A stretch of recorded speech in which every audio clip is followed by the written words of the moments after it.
I hate being so isolated away from my player party. We're right here. I know, but I can't talk to you. I really want to talk to you. I've had a bow drawn this whole time. No, I understand that. I think we should join these guys. No, not that. I just don't see much reason in killing them. I whatever your call is, I will follow through with it. So just get yourself some pawns, dog. Well then, to becoming friends. And I'll reach in and pull out the bit of Tears of the Goddess that I have and hand it over. Of course. Which is, by the way, 30% of an 8-ball. Of course, of course.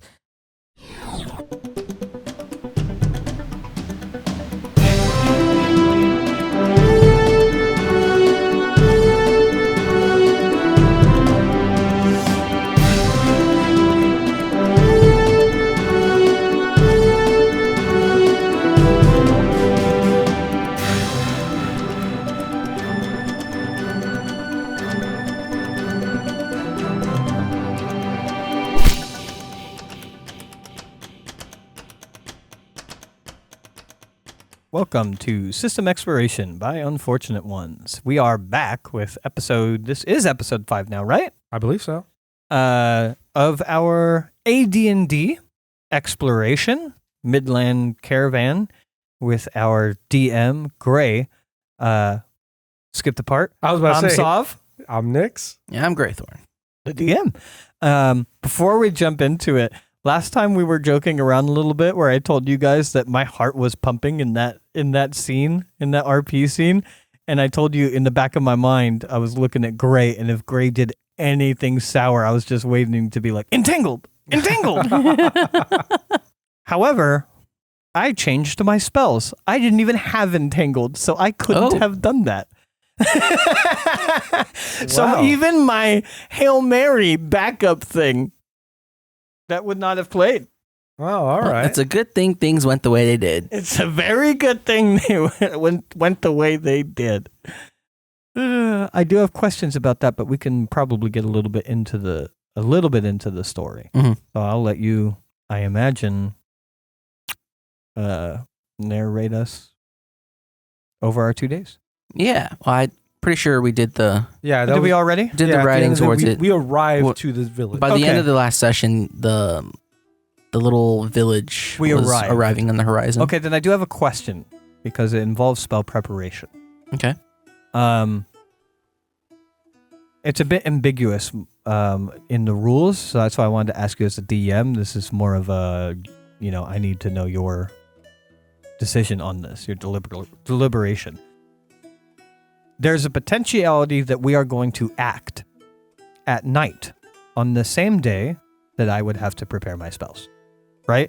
Mm-hmm. But I don't know what we are going to run into when we get to the village. I don't know the weather conditions. I don't know what we are going to be facing, blah, blah, blah. Is it possible, because within the text, it's like I have to spend an hour preparing my spells for the day. Mm-hmm. Is it possible for me to not prepare a 3rd level spell and prepare that later in the day? I think you had to prepare within an hour of waking up. Definitely probably should have asked me that before the start, and then we could have just gone over it again. But I'm pretty sure that's the case. I know. Well, system exploration, I wanted to ask you mechanical questions on. Yeah. It's the system is very arcane, unless you've played it a lot, and even then. So, for wizards, it's you must have a clear head gained from a restful night's sleep, and then spend time studying the spells. This means study time is 10 minutes per level of spell memorized. So, I don't think there is actually a hard set rule. It's just the way that things are written. Is that it's like your mind has to be fresh from rest. So doing that in the middle of the day or at the nighttime before the ambush starts, if you haven't woken up then, kind of doesn't sound like your mind is fresh from rest. Yeah. Yeah, what I'm seeing here is typically tied to the natural cycle of the sun. So at dawn, hour of meditation, rested, uninterrupted. So no, I can't do that. Yep. Can I then just make a base roll and try and, or we'll make this easier. We wake up, presumably camping, on that second day, on the morning for which we should arrive at night. Is it cloudy? I did actually make some rolls. Okay. Before we started. I rolled 3 sets of dice. One of them just so happened to have storm, as it is the end of winter and going into spring. That's for 3 days. How about you roll a D6, and if it's a 3 or a 6, I'd say that their clouds are still lingering. Maybe there's even a little drizzle. 2. Nope. Then I will prepare summon insects, which takes 10 minutes to cast. All right. Oh, no, sorry. It takes 1 minute to cast. All right. There's a skill called Weather Sense, just so you're aware. Yeah. In case anything like this, or for the audience. Actually, I'm going to prepare a different spell. And I will make you aware of this at some point in our journey, because I'm probably casting it on you, Nyx. It is called Flame Walk. Okay. Basically allows you to withstand 2,000 degree Fahrenheit. Are you going to set me on fire? What's happening? The horse might. Oh, true. I didn't think about that. Yeah, I will prepare Flame Walk. I thought you were going to make me a fucking Go get him! personal sized Molotov, like a fucking, have a keg of fucking alcohol. Just light me up. And then I would ask, in that same morning, is there... Because I presume on that second morning we were already on the Athabasca River, right? Yes. Okay. Is there a decent amount of plant growth around? Plentiful. So probably keep Entangle then. Okay. Yeah, we're going to be Riverside, man. Yeah. Okay. Understood. So I have Entangle and Summon Insects Flame Walk are the ones that I'm swapping out. That's my new loadout. Cool. Also got a 500 kg.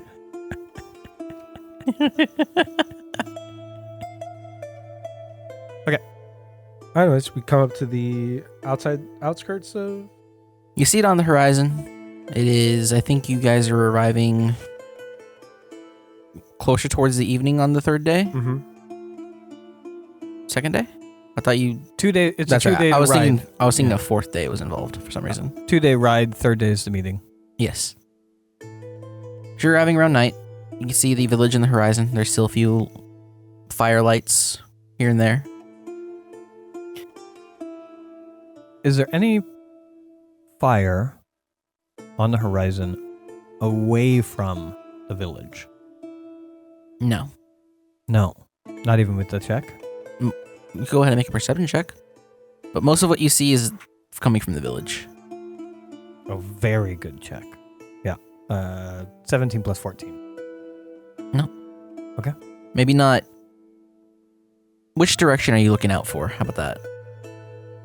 Well, if it's out in the distance, I imagine we're riding alongside the river to some degree, though above the cliffs. Mm-hmm. So we can look out. We could see kind of the land before it. Mm-hmm. And my curiosity is if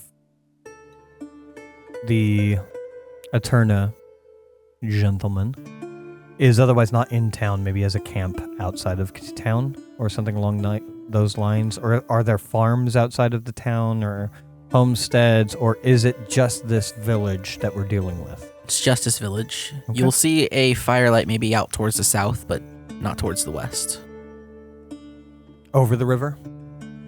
No, you're on the south side of the river. Oh, we're on the south side of the river. Yeah. Okay, understood. I don't know why we didn't talk about it. I just assumed we were on the north side.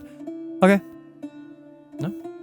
We'll probably turn to our group Or did you have a question? No.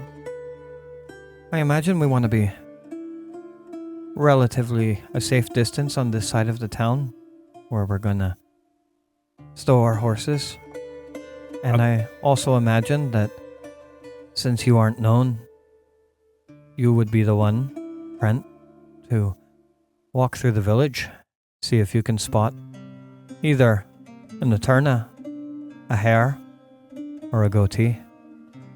Yes, I imagine we're going to be looking for that cliffside that George. Fair distance away from the village, I would imagine. If anybody is going to go in, it would be me separately from the boys. Just to confirm that the person's in town. Yes, I would be looking out for golden hairs or the necklace or a black-robed individual. I would like George and Adam to also walk about town, again, separate from myself, because there's a chance that they're familiar with a golden hair outside of his armor.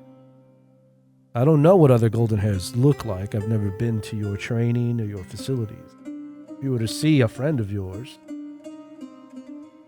outside of his armor just hanging around the village, there's a chance you could recognize him. There's a good chance, yes. The danger would be that recognition might go both ways. Yes, but there's no connection between them and you. They would just be golden hairs in the city, which would not be too uncommon, correct?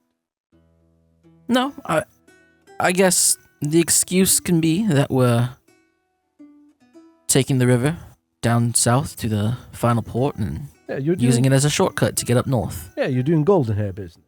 Exactly. At least in my mind, it seems Sure. very little risk. Well, at the very least, I shouldn't be anywhere near that village. No, you should be cliffside. I don't think you should approach beyond... At least for the confirmation of that individual being in town. Yes. I think I head out first, probably.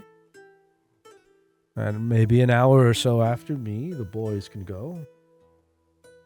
And then if I see anything, I will try to do something about it, follow them.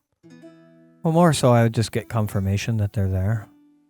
Yes. Unless you wish to follow them wherever they might be going. There's a chance that I would not like to lose their tail. And I might choose to follow them. They have some sort of location they're hiding. If I spot them and I come back and report, I don't know if I'll be able to find them again. True. My thought is just even if it's out in the open, if we are to hit them, especially if they don't have their horse with them, if we're to hit them, then perhaps even out in the open it wouldn't be an issue if we have golden hairs with us. Yes, but we need to gather up again. Correct? Because we'd all be pretty separate. So I would spot them, I would need to gather everybody, and then hopefully don't lose just them. Outside of town and they're eating in a restaurant. Well, yes, if that occasion occurs. I'll leave it to you. Whatever you and George find in town, act as you feel is appropriate. Come and get me when you feel it's appropriate, and that's when we'll act. I'd say probably an hour or two in town. Not very large. Yeah, and then I will head back if I see nothing, and I will head back to our location that we establish. And you boys come after about an hour or so after me, and then we'll see what we find. Does this idea work for you? Works fine. All right, let's find that space. Find the cliffside space. It doesn't take too long. Sorry. I just thought of one more thing.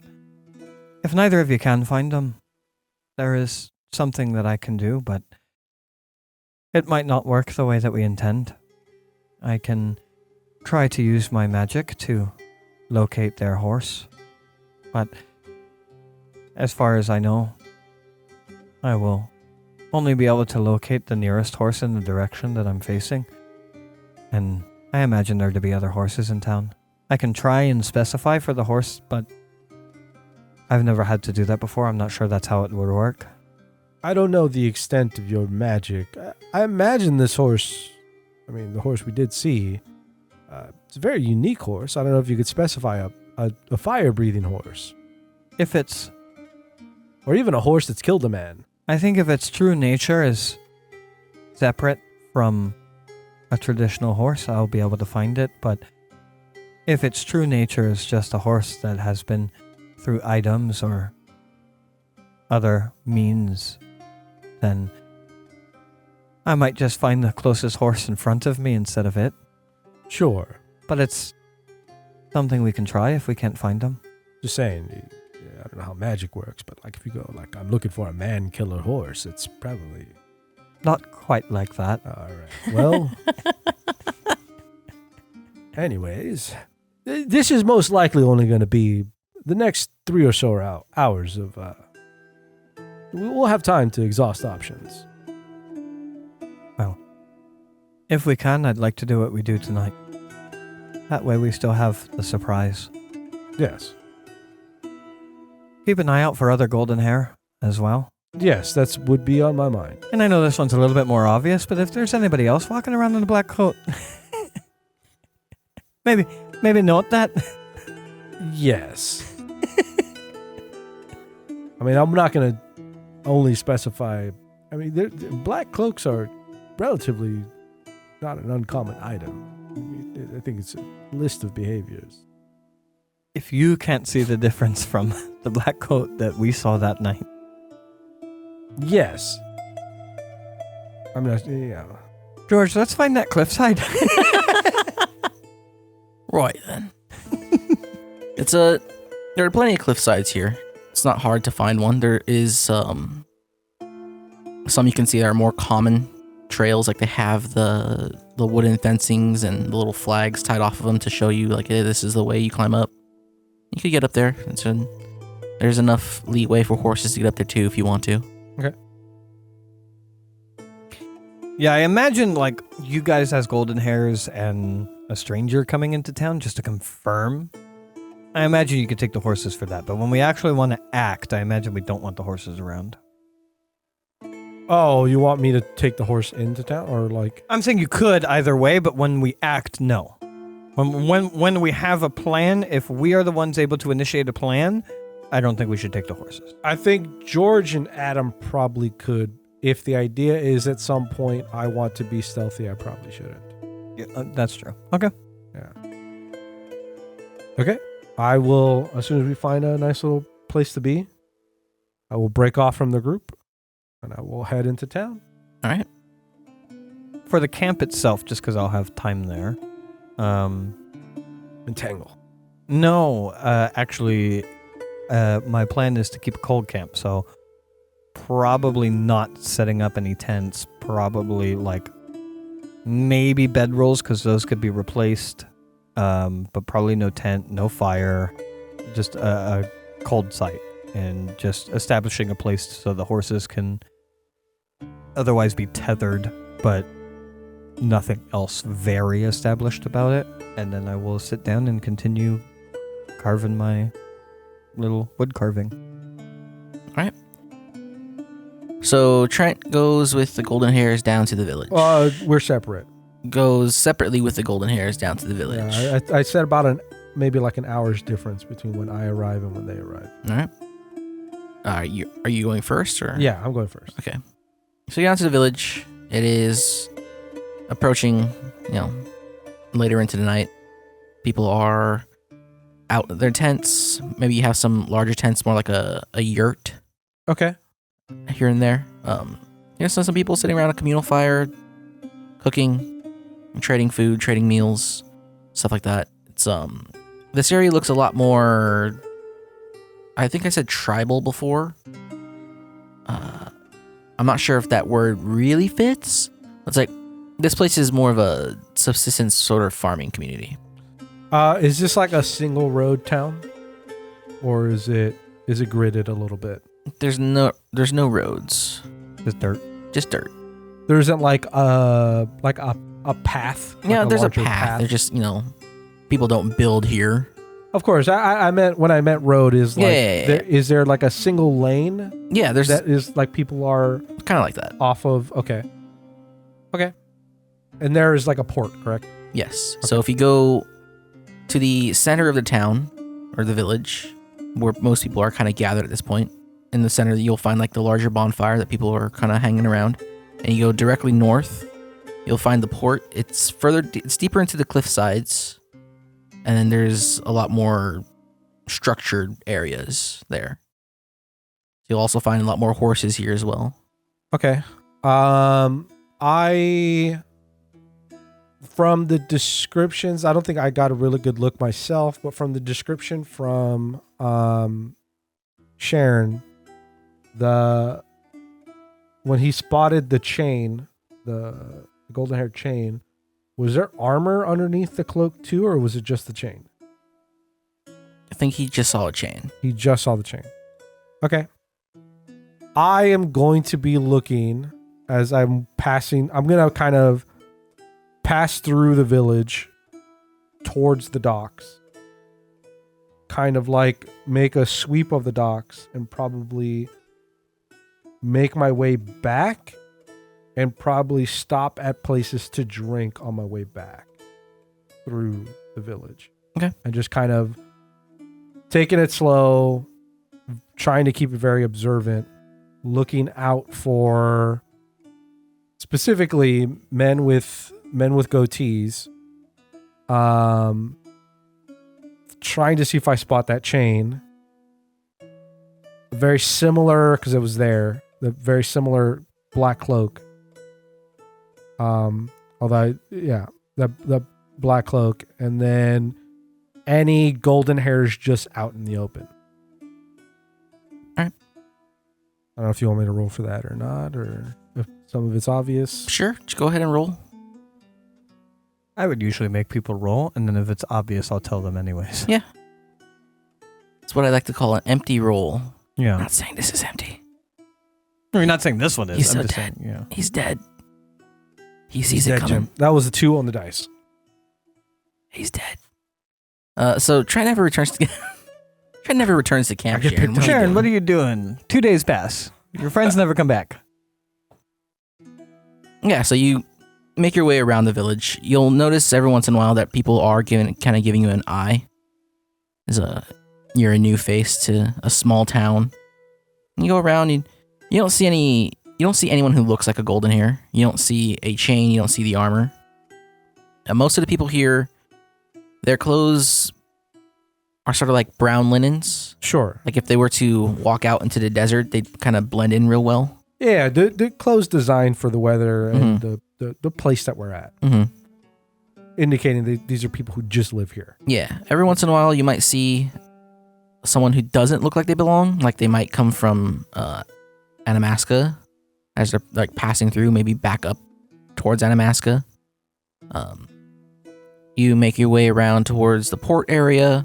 Is there any, on this first pass through, is there any places where there is more of a collection of what I would assume to be the travelers passing through that look like they're coalescing in a spot?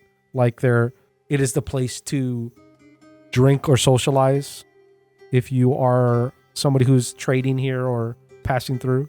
You'll see smaller like bonfires towards the outskirts of the village. Okay. And these people definitely look like they're not from here. Okay. Like better clothes, maybe they have real weapons and armor, stuff like that. But closer to the center, there isn't essentially the equivalent of like a tavern. No. Okay. This is a rural village through and through. Okay. You pass by the port, you'll see the port is it's more built up like an actual place. There's wooden buildings, there's some sheds here. It looks like a makeshift stables, plenty of places to tie a horse up and have them drink. Is it active? I wouldn't say it's active. You'll see a handful of people hanging around. They might be tending to horses. There's a lone guy sitting on a bench or sitting on a chair next to a rail by the river who might be the ferryman. Yeah. But not active. Okay. You make your way around the rest of the village and Again, most of what you see is like what you've already saw. Sure. So maybe another cluster of people who look like they're not from around here, just passing through, resting for the night. And you pass by some more places where it's like, yeah, these people are from here. And the people who don't look like they live here don't seem to mingle a lot with the people who are here. Okay. So there doesn't look on that second pass through, there doesn't necessarily look like there's a place that I could get either food or drink. Or does there look like a spot I could get food or drink and like sit around a bonfire or like a tent? Not like an official place. But like There's no one here like offering like, oh hey, come drink, or yeah, there's nobody like selling. yeah, there's no one selling. There's no stores. Okay. Give me a luck check. Though not specific to 2E. I give luck checks to my players when they're looking for something and they really just don't have the means to obtain it. 57. Okay.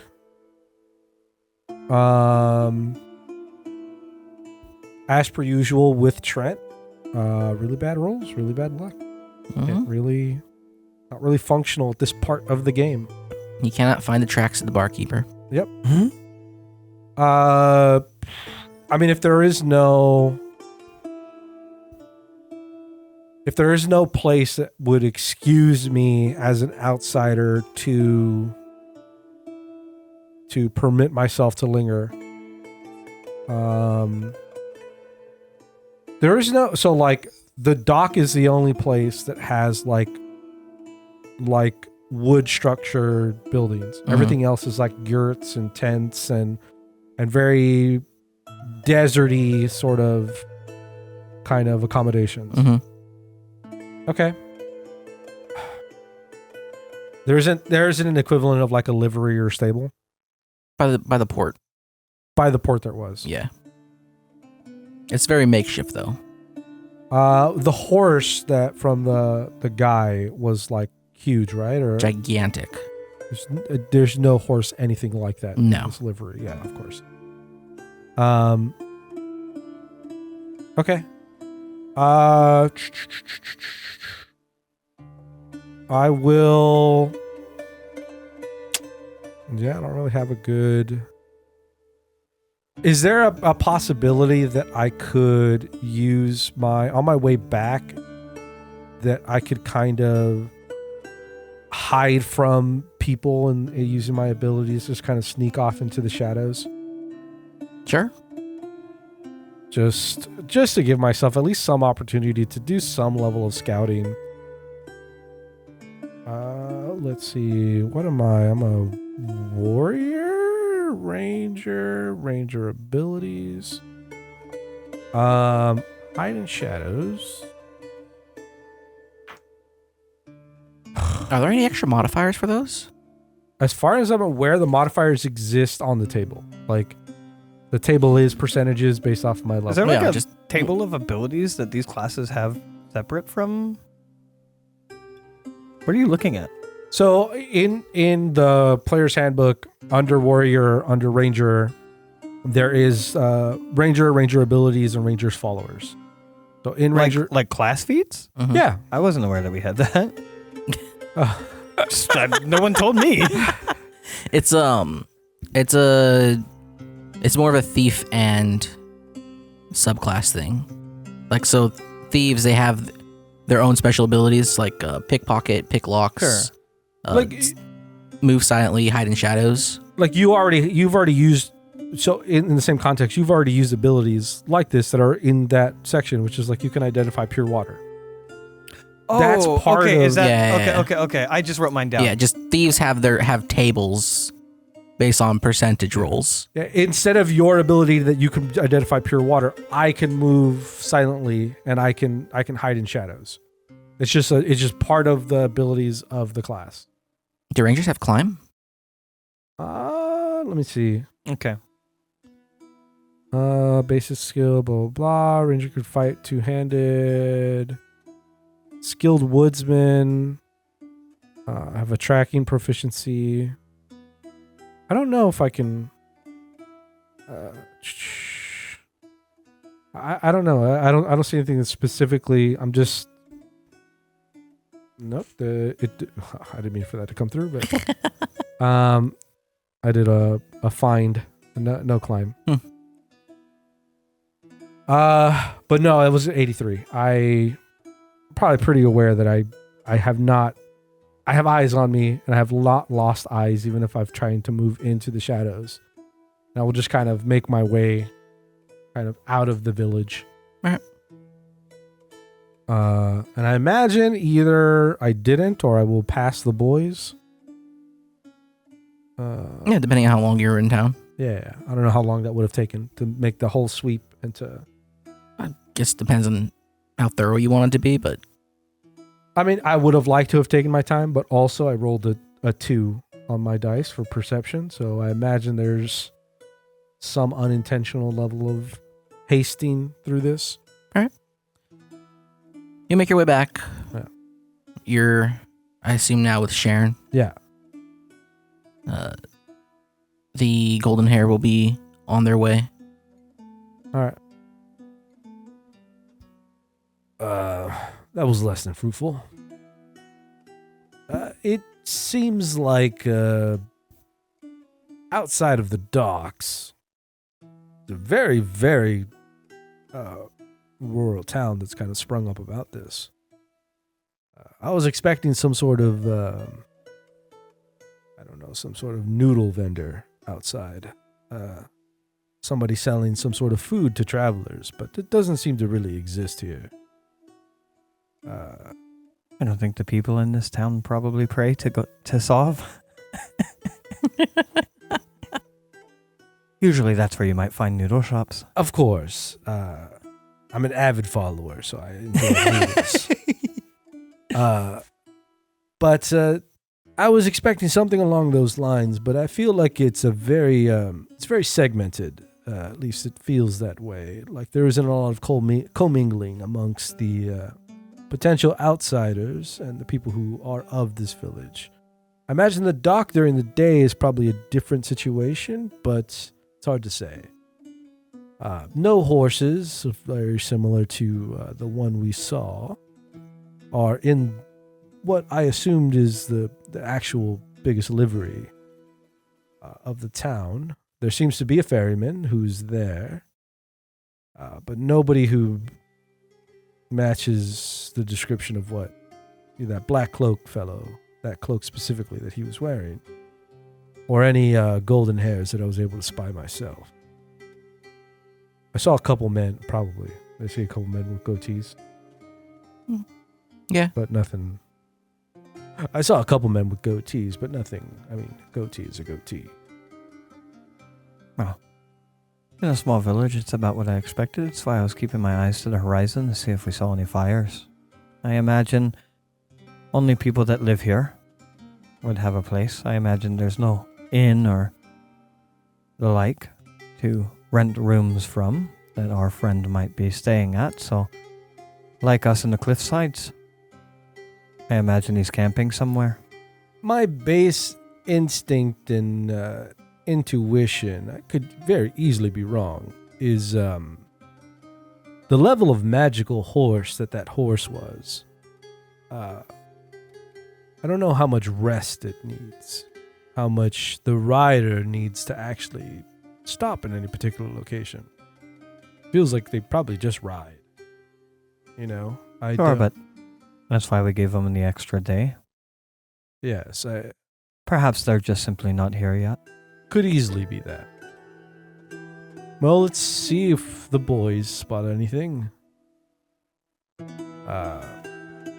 Yes, eyes to the horizon and see if we see anything.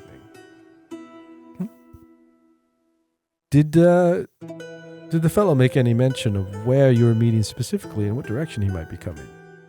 No, but I imagine the intention is probably somewhere near the port, the docks.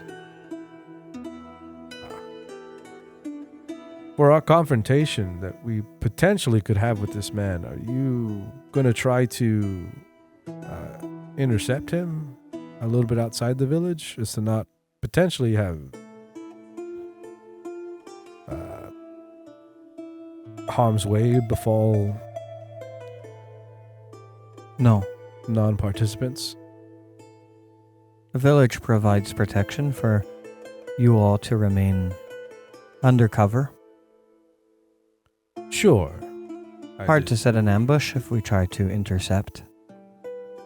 Well, if you have a designated spot, that if we see him coming along the horizon, you'd kind of... But we'll see. Seems like unnecessary overplanning to me. Of course. I'd rather find somewhere in town where there's plant growth. Yes. Wait there so that I know that I can do what I did to the Pardon boys. We do what we must. I just, in consideration of not harming anybody that doesn't need to be harmed. Anyone that doesn't get trapped in vines or the fire of the beast, I imagine, will run far away from what's going on. True. Unless this whole village is Eterna. Could be a possibility. Were there any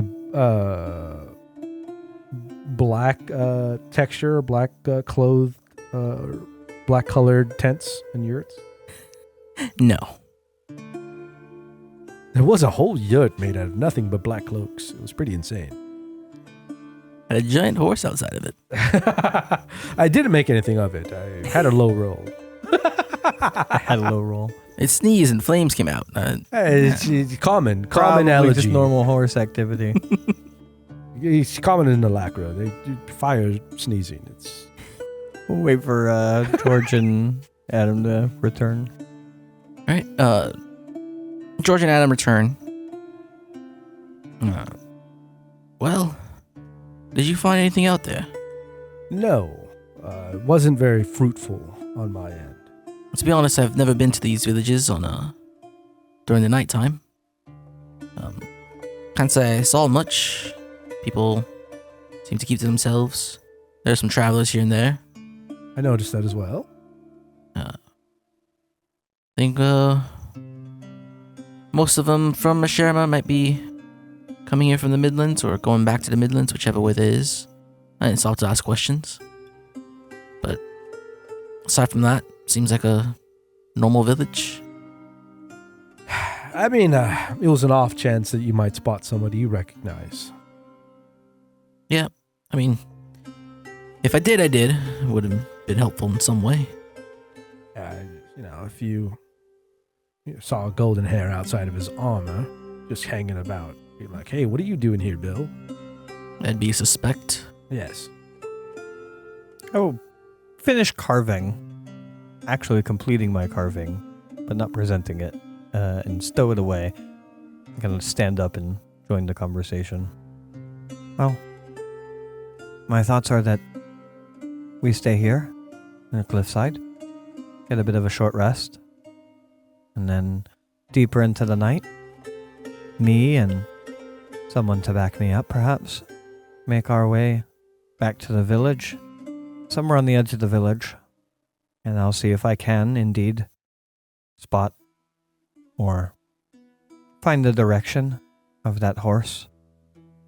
As a last-ditch Sure. effort, before, if there are no fires on the horizon, or fires emanating from the cliff sides, then we can rest for the night. You can do similar checks in the village during the day tomorrow, and if night should fall, then we will go to our meeting. Very well. Take some short rests. I don't know if there's actually any value in this system, the short rests, but I think a rest is a rest. Yeah, I don't know. I think this TUI just has the distinction that, like, if you're resting in a town, right? Or If you're resting in a place with sufficient food, water, and comfort, Yeah, and time. I think so, yeah. There's no, like, I don't think this has... There's no short rest. There's no long rest. Yeah. I mean, my only purpose of this is to stave off the potentiality of exhaustion, since we want to deep into the night, do something after a day's writing. So, take some cat naps and Sure. whatnot. Yeah, you guys can do that. Probably a few hours into the depths of the night. I imagine me and Trent Yeah. going into town again. Before we do, though, along the cliff sides, as high as we can, I would once again like to look out to the horizon, away from the town, in any direction that I can see away from the town, as well as trying to peek along the cliff sides, because I imagine if you have a campfire in one of these cliffs, the glow would come out onto The glow would the spill out water. onto onto the water. You might see some on the stone. I'd like to do a quick perception check for fire. So you can get to the top of this cliff, and the top of the cliff is more like a plateau. So you have yourself a pretty decently sized area to walk around and take a look out from. Nice little flat rock zone. You might see like the makings of an old camp up here. Did you just pronounce Plateau. plateau as Yeah. plateau? Yeah. Okay, just checking. But you take a look out, you'll see the fires out south. You see a couple fires on cliff sides, one of them being on the north side of the river, but much further down. And then another being like on the cliff closest to yours, heading west. Okay. Anything out in the land? Just the south. Still to the south? Mm. Still in the south. Does it look in the same spot? Yeah, it's further out. You think the fire, because of how far out it is, the fire might be quite large. It might be like the bonfire that you have here in this village. How far south? Far. I mean, it's like approaching the horizon. Okay. And the cliffs, in terms of travel by foot, how far? Not far. Like the cliff, depending on which cliff you decided to hole up on, you have 3 cliffs to the eastern side of the port, and then 2 to the western side. Okay. And they're spread a decent, like, I don't know, 3 football fields. Okay. We should probably check those cliffs. And by we, I mean you with me following a little bit behind. Sure. You want to do that now? Before going to town. Let's go. I would like to move silently, heading towards...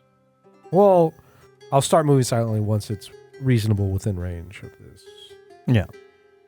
I'll keep further back so that even with shitty stealth, I wouldn't be catching them up. The idea isn't for me to see anything, it's for him. Does that roll apply for both? Both abilities? I rolled a 16. For move silently or Move silently. In my mind, it was move silently, but I don't know if move silently hides shadows. If that's all an umbrella or they're different skills. I'm not sure if they have a different progression. because it's on the same table. They're just like they're like right next to each other. So I don't know if it's like if one then the other. You know. I don't think that's how it works. I'm not entirely sure. The ranger can try to move silently and hide in shadows. So there's an and in there. Hiding in shadows and moving silently are not possible in any armor heavier, blah, blah, blah. I feel like arguing that they work hand in hand, but that's up to you. I did specify I was moving silently, so it could I easily would just letting it be. I'm just moving silently. I'll give it to you this one time. Okay. I am using my abilities. All right. So you're sneaking up towards the cliff across the way. Mm-hmm. Correct? Yeah.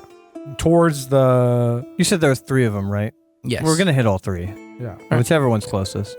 Towards whatever the closest bonfire would be. right. And I'm just trying to get close enough to spot who is around the campfire. All right. So Looking for a big horse and a man. one of them's across the river. That's fine. So the one the one cliff you'll be sneaking up onto will be the one that's on your side of the river. Yeah. I imagine also because we came from the southern side, I don't imagine across the river is what we're looking for in general. No, I mean if you had some binoculars or a spyglass, you could probably see who's there. Yeah, but also I can't imagine the horse. Huge horse. We could probably see that from across the river, right? Hey, he's just there, waving. What's your name? Hello, strangers. So you sneak up to this cliff, and much like the one that you made your camp on, there's like a little trail with railings and flags to show people the way. You get up maybe like 2 stories, and you'll see that it sort of levels out a bit. So you're now on the river side as it starts to level out, and you'll see the light of the flames from where you are. Do you continue to go up there? Yeah, I'm just trying to get close enough to make out who's around the camp. If I don't see a giant horse, or if I see like a family or like a group of travelers, like in various different sizes and armors and like regular horses, I'm gonna be like, yeah, that's just somebody else. That's not who we're looking for. You see a man who is sitting on the ground leaning against the cliffside. He looks like he's dozing off as his fire is starting to die out. Does he have a horse? Nope. Just him by alone? Mm-hmm. Could I get any details on size, shape, armor, weapons he might be having around him? He looks about your average human size. He has close by. You see a scimitar. Okay. His clothes are very similar to the people of the village. Okay. And you'll notice that he has reptilian scales going up the side of the face that's visible to you. Reptilian? Yes. Did I notice anybody like that in the village? Not that you recall. Not that I recall. Do I know anything about this area to be like... Beastmen live out here. Ah, okay. All right. I will begin to make my way back towards where Sharon is. Looks like probably a beastman of the land. Resting. No horse, and he has a different weapon. I imagine this is not anybody we should be of concern over. We'll check the other 2 before heading into the village. Continue to probably back trail a little bit, head towards the other. Yeah. You make your way towards the next cliff. You climb up it, making your way around that little climber's path. And this one, you'll get up towards the top. This one's not flat like the one that you've made camp on. There's a stony peak. You've met no one. You've seen no one up this way. Oh, so it's just like an empty campfire? No, there's no campfire here. I thought you said there were 3 campfires. 2 campfires. Oh, 2 campfires. And then the third one was the one all the way far out to the south. Okay. We're checking the 2, sorry. Yeah, I was confused. Sorry it's fine. The 2 campfires along the cliffside, that's what we're trying to check. Yeah, the 2 campfires along the cliffside. There's the one that he checked out, and there's the one on the north side of the river, which you want to cross the river for that? Let me see if there's a big horse. Since it would be facing us, right? Cliffside? Yeah, you can see there's no big horse. Oh. I can try out my magic in the village, see what we could find. But perhaps it's a good idea to get those horses and get our horses and go check out that other fire. How far would the fire be on horses? The one deep to the south? Ballpark. 10 miles? Oh, okay. Fucking. Yeah, not worth it. Yeah, it feels like that's almost a large bonfire. Right? I wouldn't have said that. Knowing it's that far, I wouldn't have said that. Yeah, it was a pretty sizable fire. Okay. Yeah. I should have asked that first, but I wouldn't. Let's go on another week-long journey somewhere else. You wouldn't be the first player to done it. We did it. You did it too. So, at that point, what does the landscape outside of this village look like? If you were to look further, so we're on the south side of it. Mm-hmm. If you were to look further south, east, and west of it, the land itself, what does it look like? Does it look like there's places where you might be able to make camp or hide? Are there woodlands at all? Are there rock outcroppings at all? There are or plenty is it all of- flat. It's pretty flat closer to the village, but as you get out, it starts to become more like that like the rocky deserts in the Mojave. Mm-hmm. So you'll see, stone spires here and there, rocky outcroppings there. Perfect. Every once in a while, you'll see some trees and bushes. Well, conveniently, so we'll get to the village. Mhm. I would like to walk to the southern edge of the village so that the village is entirely behind me. And as best I could imagine, all of the horses of the village would be behind me. Mhm. And then I will cast Locate Animal. I am trying to, and it's fine if this isn't how the spell works.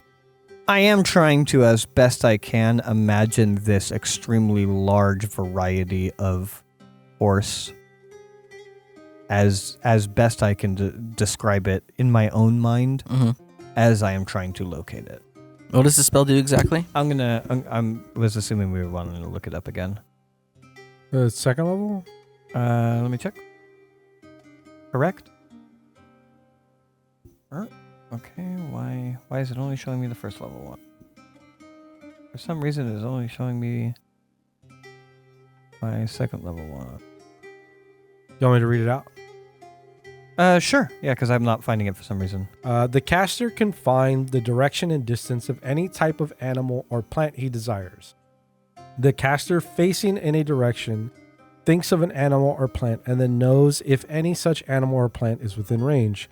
If so, the exact distance and approximate number present is learned. During each round of the spell's duration, the caster can face in only one direction, i.e. only a 20-foot wide path can be known. The spell lasts 1 round per level of experience of the caster, while the length of the path is 100 yards plus 20 yards per level of experience. At the DM's option, some casters may be able to locate only those animals or plants associated closely with their own mythos. While the exact chance of locating a specific animal or specific type of animal or plant depends on the details and circumstances of the locale, the general frequency of the subject can be used as a guideline. Common equals 50%, uncommon equals 30%, rare is 15%, and very rare is 5%. Most herbs grow in temperate regions, while most spices grow in tropical regions. Most plants sought as spell components or for magical research are rare or very rare. The result of the spell are always determined by the DM. The material component is the caster's holy symbol. So he's thinking of the animal he wants to find, right? Yes. He's thinking of one type of animal or plant. So he could specify Like the I think type. horse. I want to find horse. Is there a horse in this direction? Within 200 yards. Yes. Okay. So 2 football fields. And Okay. it would last 5 rounds. And then I get, it lasts 5 rounds? Yeah, 1 round per level, right? Duration is one round / level. Yes. Yeah. And then it's like every turn I can change directions? Yeah, each round of the spell's duration, the caster can face in only one direction. So you can. Oh, you each can switch. round. Okay. So I could face 5 different directions. Yes, you can five different directions if you wanted to. Which covers like so much of this area. I'll leave it to you. All right. So you're just gonna go out there and, with your little horse dowsing rods. Yes. Yeah. Just take a look out there. As best I can. So if this is just a mundane horse, then as a base horse, then I imagine I'd find any horse. If this is a special horse, as I am trying to find that specific brand of horse, I imagine that would still work. Sorry, before you do that, I, as a ranger, I have some animal related stuff. I'm trying to recall. Would I have any idea of the kind of species of horse this is? Like, having seen it, would I be able to Oh, I could do help that too. Identify animals. I could throw an intelligence check real quick. Okay. That's a crazy question. Let me read the identify animals thing. I can identify animals 24. with perfect accuracy. Oh, there you go. Wow. No roll. Well, there you go. Oh, well, fuck me. No joke. So that horse, whatever it is, that's what I'm looking for. Okay. Again, you determine if it's a mundane horse or not, but... Well, you don't find any horses. Okay.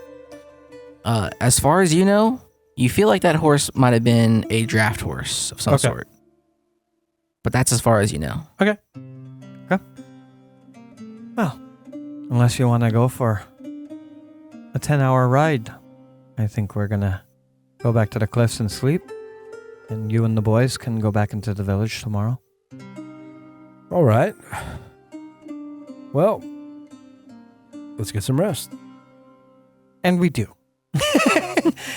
Return to the cliffs. Mm-hmm. Report the lack of findings. If they are resting, leave them to rest. Keep a watch. But otherwise, rotating watch. Probably single person watch at this point. We're in cliffs. Like, I think it's part of the reason why the beast man was also on this cliff. It's just there's a level of safety, I think. Yeah, there's only like 2 directions, or depending on the cliffside. Anyways, yeah, keep a watch, but otherwise we're just going to rest. And the following day, probably midday and evening, have them go to town again.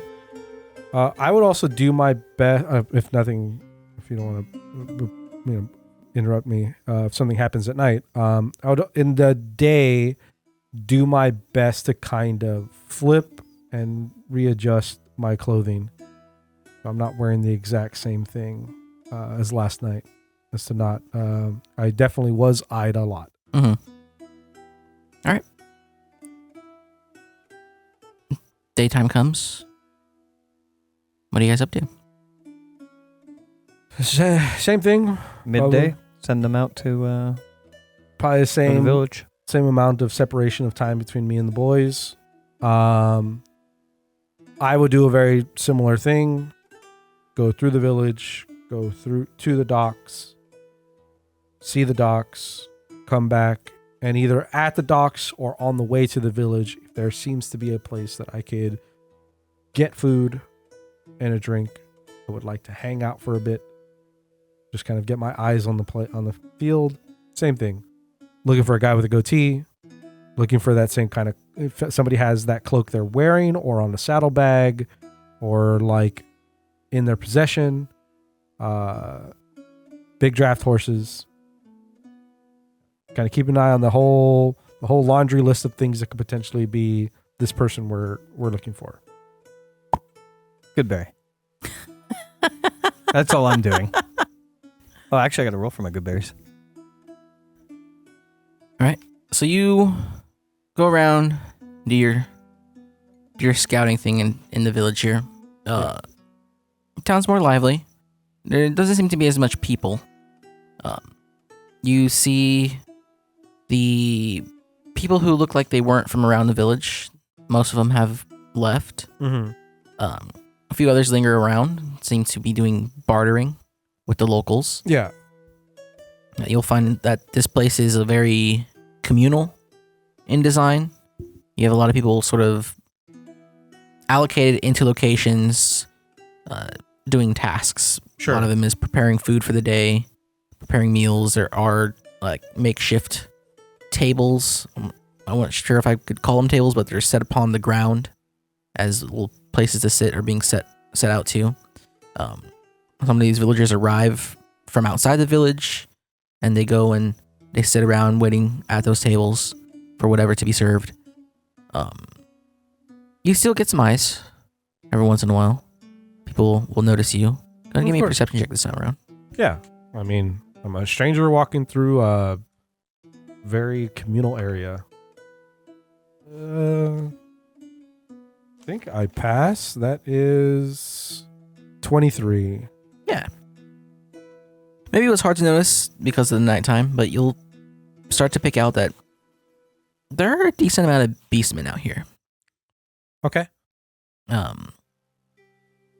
You'll see one beastman in particular in a conversation with some outsider. They seem to have a little heated argument, and After they settle down, the outsider hands him or waves to somebody, and he brings him a box of stuff, and the beastman goes and hands him a bag of things. And you'll see that every once in a while, like villagers bartering with outsiders. Sure. As you make your way around, do you go into or towards the port? I'm going towards the port and the docks. Yeah. It's more busy. Yeah. You'll probably see like a fresh arrival. There is a much larger raft carrying a wagon and maybe about a dozen men, and they unload onto the port.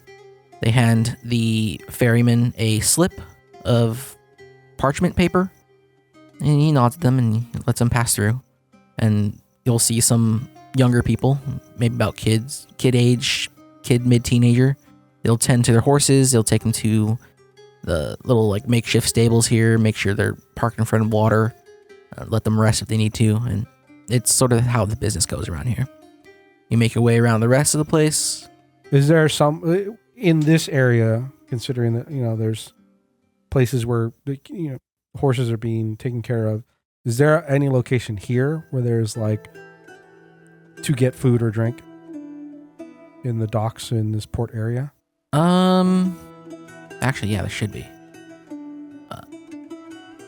Further away from the stable itself, there'll be a little table set out.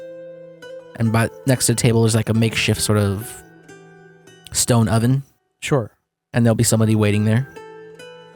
I'll go to I'll spend a little bit of time as I'm cruising my way. As soon as I notice that, I'll make my way to that and just kind of, I don't know if there's anybody else who's already eating there or gotten food and passed. If there's a place for me to order the food and then just kind of just sit or stand by and eat the food. No one's there. No one's sitting there yet. There isn't. But if it looks like there's an area to do something like that. Yeah, you'll see a beastman woman. She's sort of sitting on a chair waiting for somebody to come by. We'll approach and... She looks at you. Traveler? Yes, just looking for something to eat and drink. Well, there's your choice of lizard or scrag with a loaf of bread.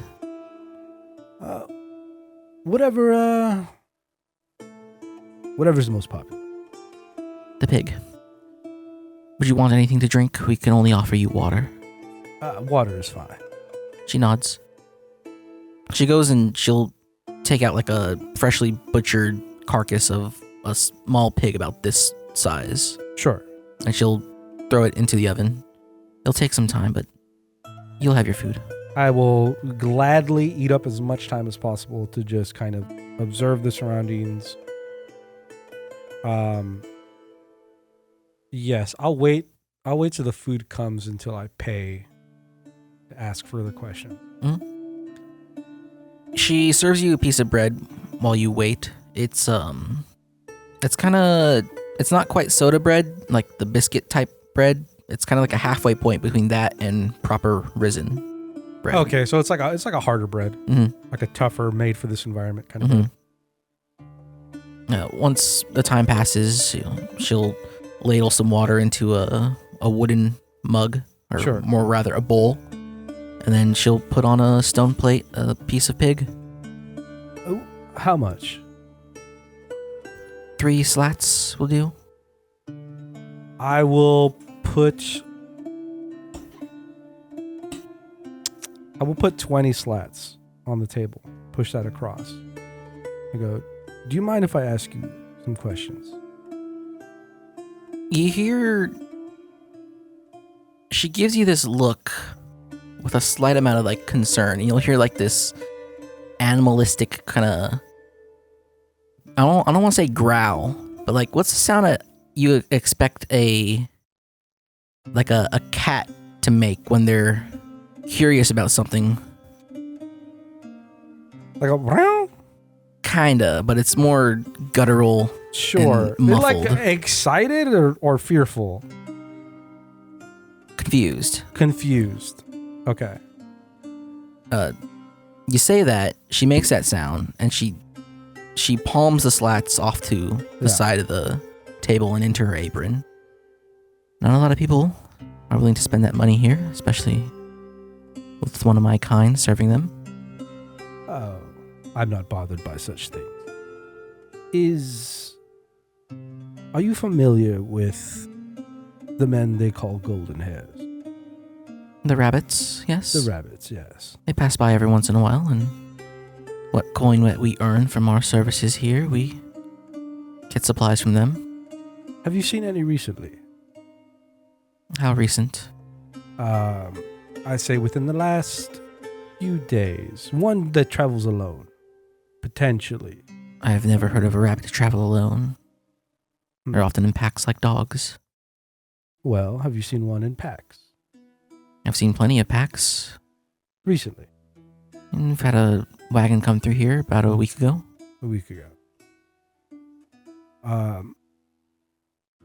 Did they have any suspiciously large horses? Suspiciously large. I will describe the horse that I saw, like the kind of horse it was. That is a gargantuan horse. Yes. I've never seen a horse like that in my life. Yes.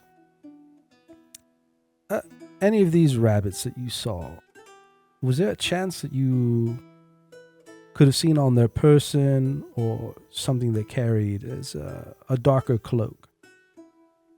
Nothing too dissimilar from what they usually wear. I know they don't wear cloaks unless the weather demands it. Are you familiar at all with the concept of the Turner Lutavam? Did I say that correctly? You did. Okay. Pronounced weirdly. Tavan. But it was there. Okay. Better than your attempts in the previous day. Said my name right earlier too. Yeah.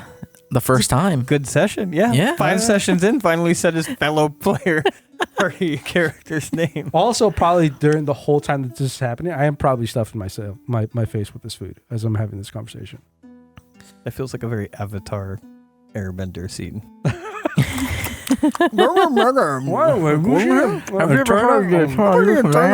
It's pretty good stuff. The pig tastes slightly sweet. Nice. It's I'm not sure how to describe it. The Eterna Loon Tavam. It's I know it's a legend that they like to talk of out east. Yes, they're known for these darker cloaks that kind of hide themselves. The Shadow Riders, the Night Riders, the Horses of Black, that sort of thing. I assume these are the names in this area for them then, yes. We would tell tale of them. Have you not seen any of these riders? Not personally. People like to talk about them as if it's, I saw this and that, a fisherman's tale, they would call it. Any of those fisherman tales recent? Not that I remember. I try not to listen to such stories. Yes. Does she have a goatee? Have you seen a man in a goatee? Trying to think if there's anything else that would be relevant to what we're looking for. I will probably shift over to just pleasantries then, as soon as I feel like the well has dried. Okay.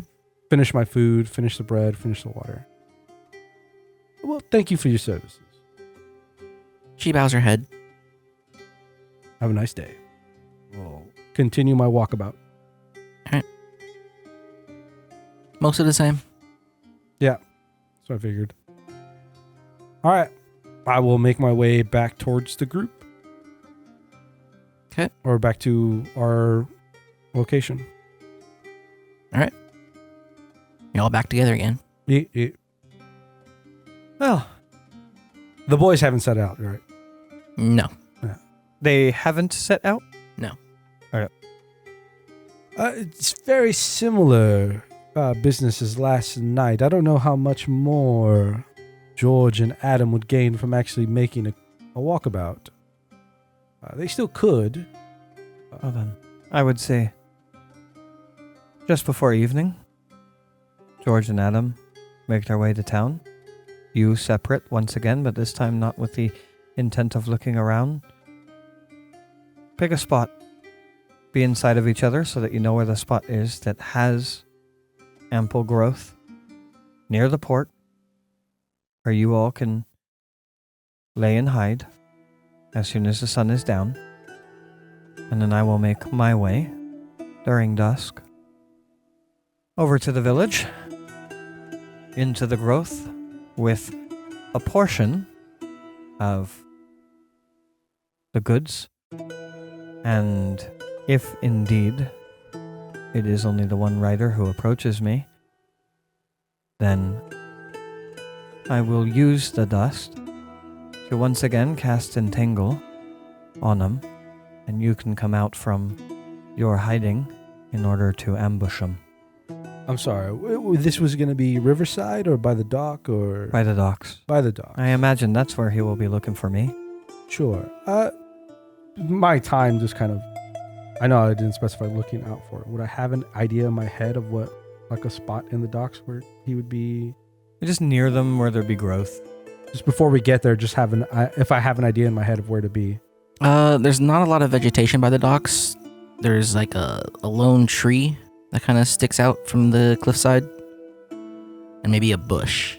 Well, just wherever there is growth closest would be fine. Yeah. So I mean, I'll do this shit right in the middle of town if it needs be. there's not a lot of vegetation in town either. It's kind of cleared out just so they could, Exist. exist. Yeah.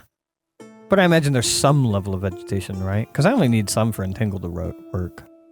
Yeah. I'm not sure if it specifically makes it come out of where the vegetation is, though. What do you mean?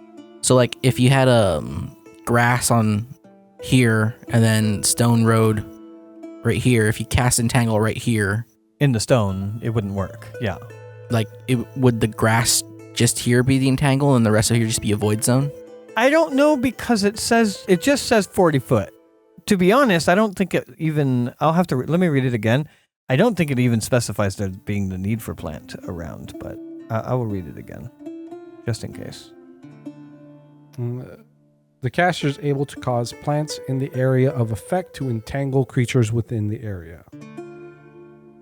Yeah, it kind of doesn't specify. The grasses, weeds, bushes, and even trees wrap, twist, and entwine about the creatures, holding them fast for the duration of the spell. Yeah, it needs stuff in the area. In the area, yeah. The area of the people that you want to affect. Yeah, it just doesn't talk about if the area is patchy or not, so I imagine it will just, whatever growth exists will grow to be able to capture Sure, yeah. anything within the area. If within the 40-foot cube there is some level of grasses. I imagine. You could always also imagine that if there's some level of growth, there's probably more beneath the ground, if that makes sense. But yes, I could see it not penetrating stone. That being said, is there grass around that tree that he had found near? Yeah. The tree itself also technically counts as entangle stuff, so. Yeah, even trees. That's what I was thinking about. Yeah, there's a tree that grows out of the side of the cliff, and then there's some brush beside it. Yeah. It's opposite side of where that stone oven was. Yeah, it says the even trees wrap, twist, and entwine. Sure.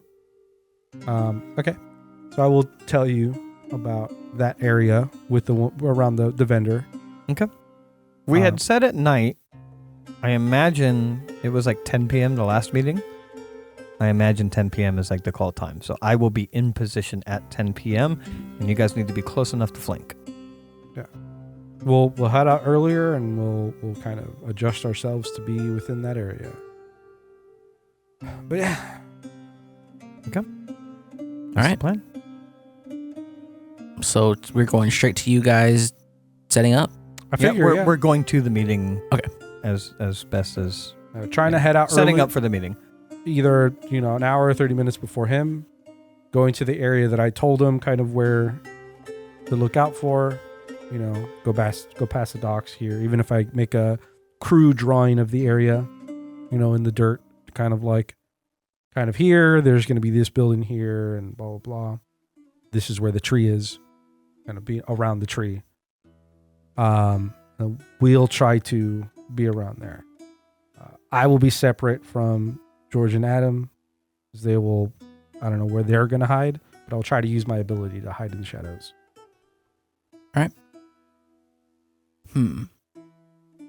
Where would George and Adam hide? Okay. You guys go to set up. You walk through. It looks like the village is kind of getting back to that how it was the first night here.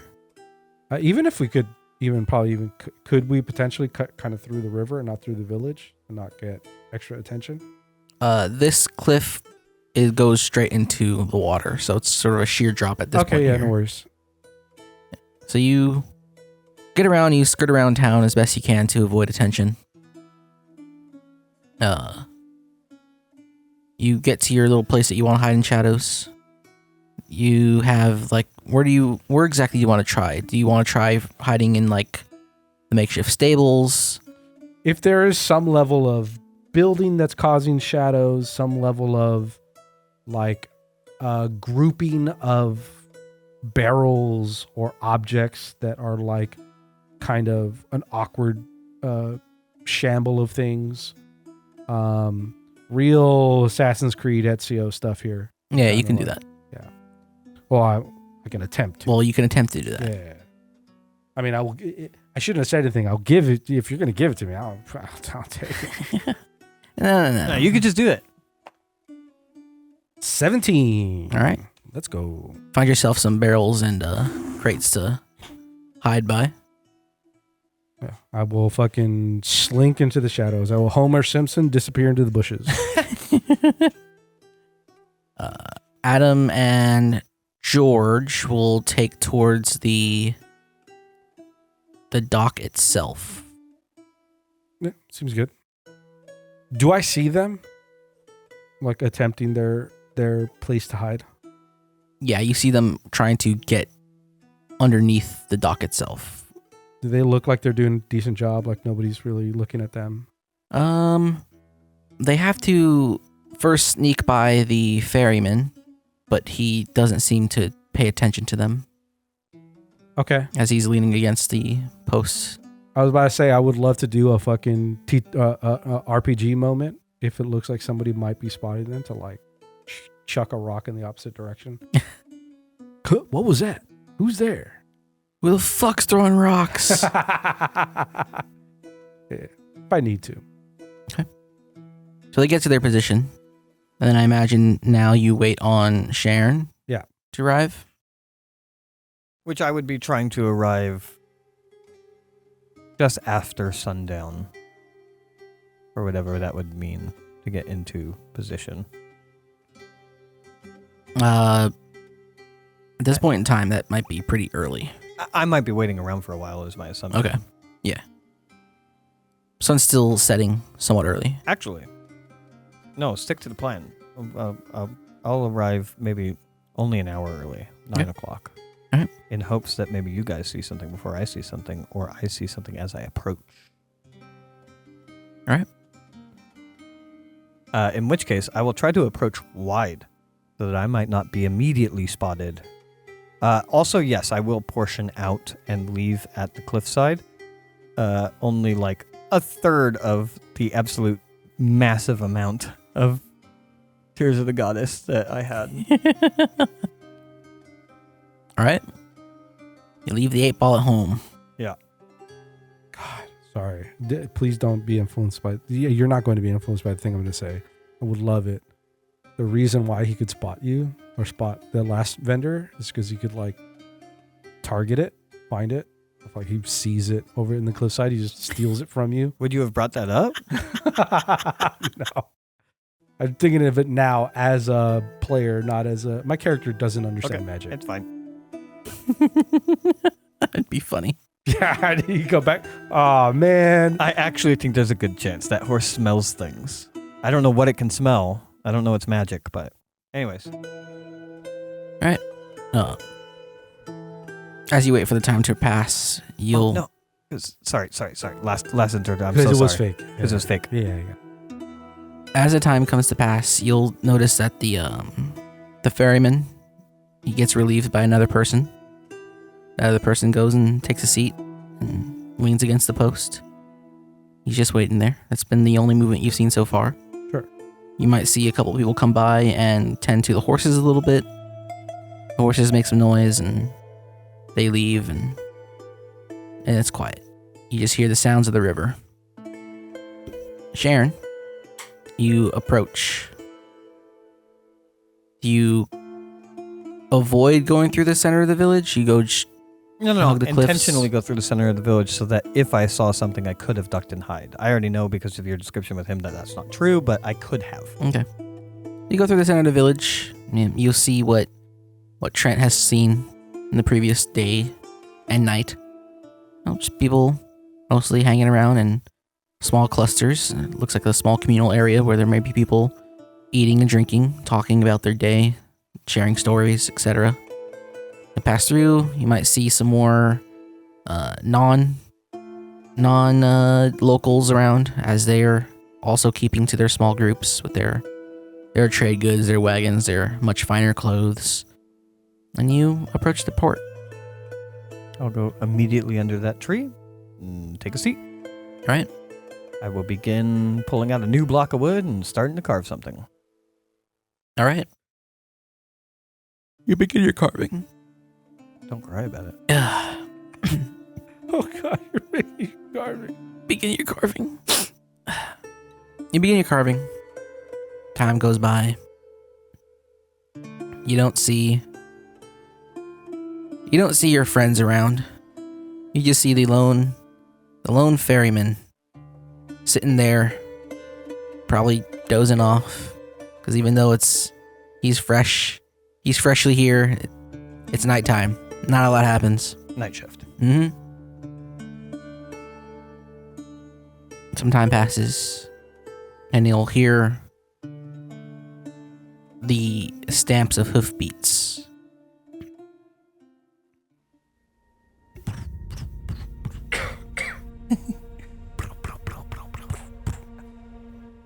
You hear horses. Multiple. Horses? You hear the sounds of horses. Oh God.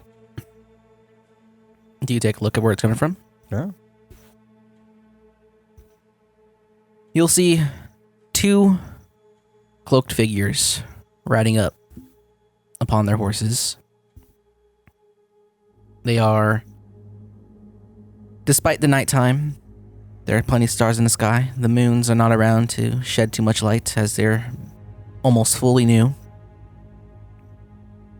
Two riders distinctly coming out of the darkness as the light of the village from behind them sort of gives a clear outline of their shadowy figure, their cloaks bellowing in the wind, the cloaks of the horses bellowing as well.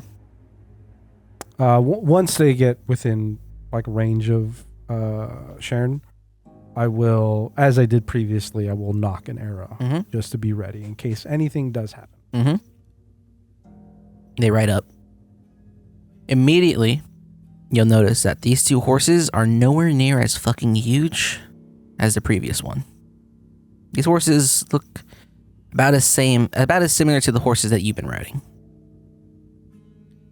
The two figures stop directly in the middle of the port. They look around. One figure points to the ferryman. The other figure points towards you. One figure hops off the horse, walks up to the ferryman, puts a hand on his shoulder. He startles awake. You're probably close enough to hear. You hear a voice. Friend, it's time for you to leave and come back in maybe an hour or so. This is not a negotiation. Go on. The figure gets up, stands upright, steps to the side. The ferryman gets up, and he has no idea what's going on. He's looking towards these two cloaked figures. He might scan upon you for a second, but then he hurriedly walks away. The other figure walks back to the other dark figure, and then points towards you. The other figure gets off their horse. They both approach you. One of them walks up. Are the horses coming too? Are they leading the horses to me? The horses are still behind. Okay. So are you the man that our dear Tidix has sent us to speak to? I am still just carving a thing and kind of paying attention to it. How long have I been carving it? It's been an hour, at least. An hour. Okay. It is the most possibly rudimentary horse that you could imagine. Okay. In the darkest wood that I might have had on me. Tadix? Tidix. Titux. Didn't get the fellow's name, but I did meet one of yours in Alacra. A large man who rode a much larger horse. I believe the horse's name is Cain. I did get the horse's name. Good. You should remember it. Well then, I do believe that we have a deal in order. Is that correct? I'll look up. As I look up, the first thing I'm looking for is chains. Give me a perception check. Sure. Yeah. Check. 24. 24. You clearly see that this man has no chain on his neck. And you look towards the other person, they not have a chain as well. Well then. Well, me and my friend here are here to collect and, of course, pay you a healthy sum for what was previously agreed upon.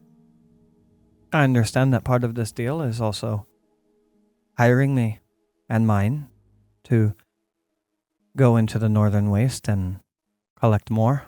Oh, of course, we would love to have more. And of course, we have the pawns to pay for it. I do understand that the Eterna are good for their coin. One promised. I'll Yes. stand up. We are. Quite so. I'll stand up. I do have questions about the Eterna. Your friend, Tidix? Tidix. Tidix? Tidix. Like Tidix. Titus? Yeah. But Tidix. Tidix. Tidix, yeah. Tidix. Okay.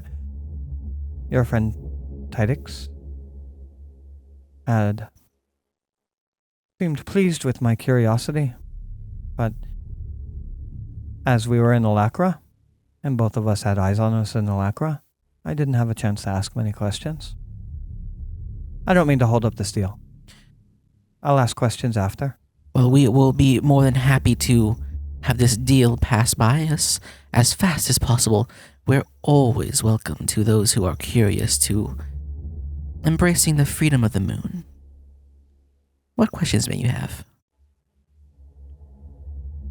I was curious about what freedom the moon gives and why men would wear black cloaks and operate the way that the Eterna do, in secrecy and rumor.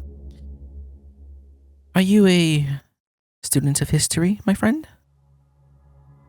I am. Do you know that in the long time ago when man first landed upon Lushanka Terra, that Lushanka Terra was not always here? It was partially risen by the goddess. That goddess, our dear Mara, brought herself upon the earth to build Lushanka for us. And so us, all of us here, be you Beastman or Triumvirate or Galatian or Meadowlander or even Bug, have her to thank for our life. And in so, we've taken her freedom. For she now rests here, upon Lushanka, as her home floats far above amongst the stars. Do you know what pain that would be? To be stolen from your home, held prisoner so others may live? We find it horrible, ravishing really. We intend simply to free her. As we are free. Oh yes, so that she may live once more on her own terms. Question above table. The Loomtavan what would I know about the Loomtavan separate from the Eterna Loomtavan? You have a history proficiency, correct? You know that the Loomtavan name propped up maybe about 400 to 500-ish years ago, sometime around the same time when the barons were created and that one kingdom off to the west disappeared. Nobody really knows how it came to come, but there was a large sort of seat of power in that Meadowland region that also just kind of fell to the wayside once the Lost Lands became lost. Or not the Lost Lands, those are to the east. Once the Cursed Lands became the Cursed Lands. Aside from that, you don't really know if there's much of a connection between the two. Okay. I understand the plight of the Eterna in trying to free yourselves, as I hail from that northern waste, which is why I know of the tears of the goddess. Ah, so you are a scholar indeed. We don't have the same strife that you do, but we share in that we have strife. Ours is against the bugs. Well, all of ours are against the bugs when they reach the mainland. But they don't know the true troubles that we do. Now tell me, my friend, it is quite odd for a Galatian to have curiosity about our group. Most of you avoid us like the plague. But we are happy to have your attention. Well, the North holds many treasures. I know that. We know that. You know that. But our struggles against the bugs,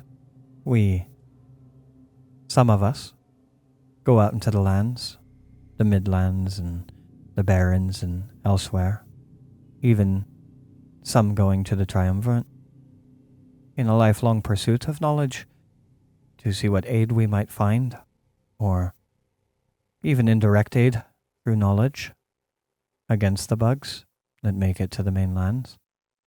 Not many from where I come from might be willing to have a conversation with the Eterna, but my quest is to have a conversation with anyone that might bear knowledge, and it sounds like the Eterna have great knowledge. Now we have a vast wealth of knowledge. Of course, we've used that throughout the centuries to try and inch closer to our eternal goal. We can be of great help to you and to the other Galatians should they see the way. But sadly, that has not been the case. I imagine it'll never be the case of all of them seeing the way, or all of us, but some may, like myself. Though, I hope you respect the fact that I'd have to know more about it to fully invest myself. But for now, we can go back to talking about business. Of course. I do have some Tears of the Goddess. My group has more, as we've been trying to find people to sell it to. I did learn that the Eterna was looking for it. I was glad to meet with your Tidix and find a buyer, especially one that might lead me to knowledge. We don't have enough to do great business, but enough to do business since you're looking for any. And our intention is to get more. For the stores that my group has outside of what I have on my person now, which I am willing to give over. How might I find the Eterna? I imagine you would want whatever Tears of the Goddess we have to be turned over before we head north. Well, unless you are willing to don the cloaks yourself and become one of us, you'll never truly know where the Eterna are. But we have people all across the world who are more than willing to send word that a friend who wishes to do business with us needs to get into contact with us. And once we do this deal, I can show you that way, of course. If you are going to be bringing us Tears of the Goddess, as much as you can to help us inch towards our true destiny, you will be a friend, and you will know where to find us here and there. I hate being so isolated away from my player party. We're right here. I know, but I can't talk to you. I really want to talk to you. I've had a bow drawn this whole time. No, I understand that.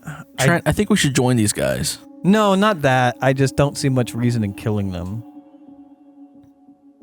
I whatever your call is, I will follow through with it. So just like,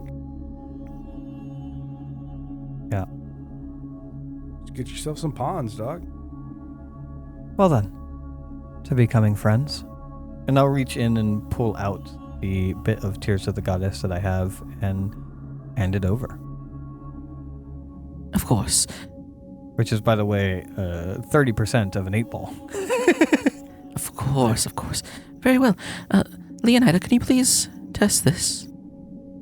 And the person in the cloak next to him will take it from you, and they'll reach into the pouch. You'll see it on their bare hands. Sure. Can I talk through this? Sure. Do you want to describe it first, or can I talk? Yeah, should I talk first? They do this thing a little bit, and then they extend their hands outward, and you see a lightning bolt careen across towards the other side of the river, crashing against the cliffside. Okay. I would like to remain unflinching while they do this and say, my meeting with your friend didn't go so well for the people trying to sell them fake stuff. Oh, I tested this before bringing it to you. Well, it was very wise that you've done so.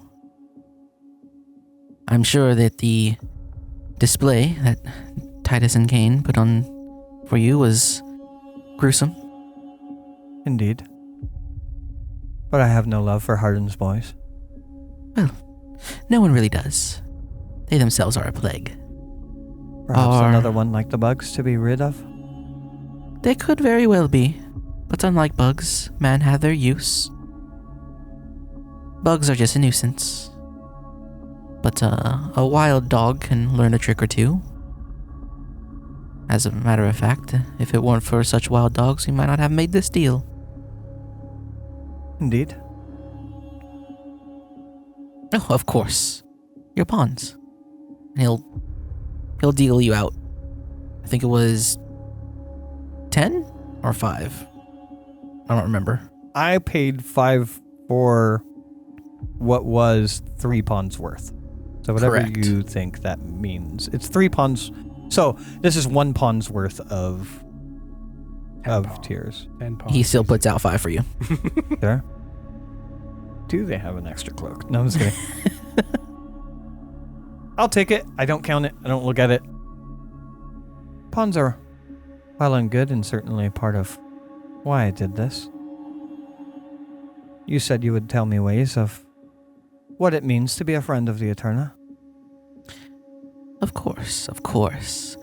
So, I assume that since you are happy with this deal, that you would be doing business with us in the future, because we would be more than welcome to have you. All you must do, he'll reach into a bag. He'll bring out a small medallion. It's pitch black save for a silver ring at the end. Wear this when you go into town. Put it on. Make sure you're around for at least 6 hours. One of us will come find you. And you may do your business dealings with them. If you need to contact with one of the Eterna who are in control of things, such as Tidix or myself, we'll come find you once you speak to them. Would it be Eterna that would come and find me? It will always be Eterna. But if I need to speak to either of you, I would just pass that message along. If it is worthy of us to come out, Of course. then we will. Take the medallion. And I will nod. Well then. Perhaps we will meet again. Hopefully to a fruitful friendship. He'll extend a hand. I'll shake it. My name is Garrus, and you've already met Leonida. Sharon. It's a pleasure to meet you, Sharon. To future deals. To future deals. May we all feel the freedom of the moon. Leonida, let's go. And they'll go mount their horses. What kind of horses are these? Identify perfect accuracy. What What are their names? they are That the one's strawberry. typical sort of a Sherman horse. Like think of it like Arabians. Sure. Okay. Right. It's a good horse. That one's Biscuit. Biscuit and Sunshine. And I will watch them leave to make it not awkward. I'll probably sit back down under the tree. they will ride off back towards the village, going the exact same path they came in. Knowing that Sharon is fully Galatian and like he's potentially being swayed by the Eterna, I'm gonna loose a bolt through his eye. Yeah, that's probably wise. Okay, that will be a called shot. You'll probably be making it a surprise, so Okay, let's do that roll. it's only a -2 to your penalty to hit. Mhm. Watching them leave, as soon as they're out of distance at all, I will kind of look around for the indication of like, someone come talk to me. I mean, as soon as they leave, I'll almost creepily and methodically move out of the shadows towards you. George and Adam will, as soon as the horses begin to ride off and the sounds of their hoofbeats are gone, they'll clamber up towards to the actual dock itself. It's like, what happened? I didn't hear anything. I didn't hear any fighting. What? Did you come up with a new plan? They weren't golden hairs, meaning there were no tags to take back to your friends. Perhaps we could have captured them and tortured them, but they're otherwise radical. I doubt we would have gotten any information from them, even if we really put the iron to them. And as soon as you handed over that bag, it was pretty set and sealed. That being said, we have 2 horses in town. If you want to follow them, if anyone wants to follow them, to see if they take you to where the stores might be. Otherwise, beyond potentially one other option, I think that's lost to us. I'm not sure what we'd gain from following them. We can if you would like. No, that's not necessarily my intention. I do have, and I'll present the medallion, a way to contact them, and the nearest Eterna, within 6 hours, would make contact. I do have a look at the medallion. One last Hail Mary. Which is? We swing back towards Alacra.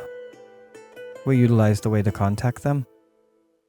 Perhaps Tedix with the horse Cain, which is the one that we saw in Alacra, would be the nearest one and therefore the one to come. If so, we could at least take him out and bring back one dog tag from the golden hairs that betrayed the order. You do have more of this material, so it wouldn't be an empty call if more than one arrive. And I'd have enough to perhaps sway the battle. Do you know that name, George? Or Adam? Tedix? Tedix is that's not a name I'm familiar with. Golden hair? Can't say. Perhaps even active? Could be an adopted name. Cultists usually like to have an adopted name for their groups. It's possible. In any case, we could return this medallion. We do have to return to Alacra. Do we? To pick up the caravan to deliver it. We left Adamasca. Yes. I'm saying Alacra. Isn't Alacra where we left the Adamasca. Adamasca? Alacra was the last town you're in. Adamasca was the one you're in before. Ah. Alacra is out of the way from what we need to do, but this would be one last-ditch effort to potentially bring back at least one dog tag from the Golden Hares. Especially if you think that that might be a false name, then perhaps that would be one last effort in order to accomplish this mission to any degree of it being successful. But I do imagine that, remind me, it's been so long, the quest giver? Record? Record. I do imagine that Record would find this valuable. I believe so.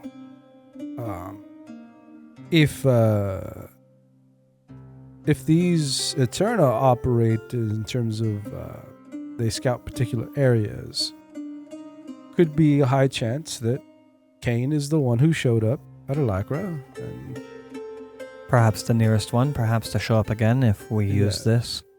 if they constantly move, it would have been close to 5 or 6 days by the time we returned to Alacra. So 5 total, if we were to leave in the morning.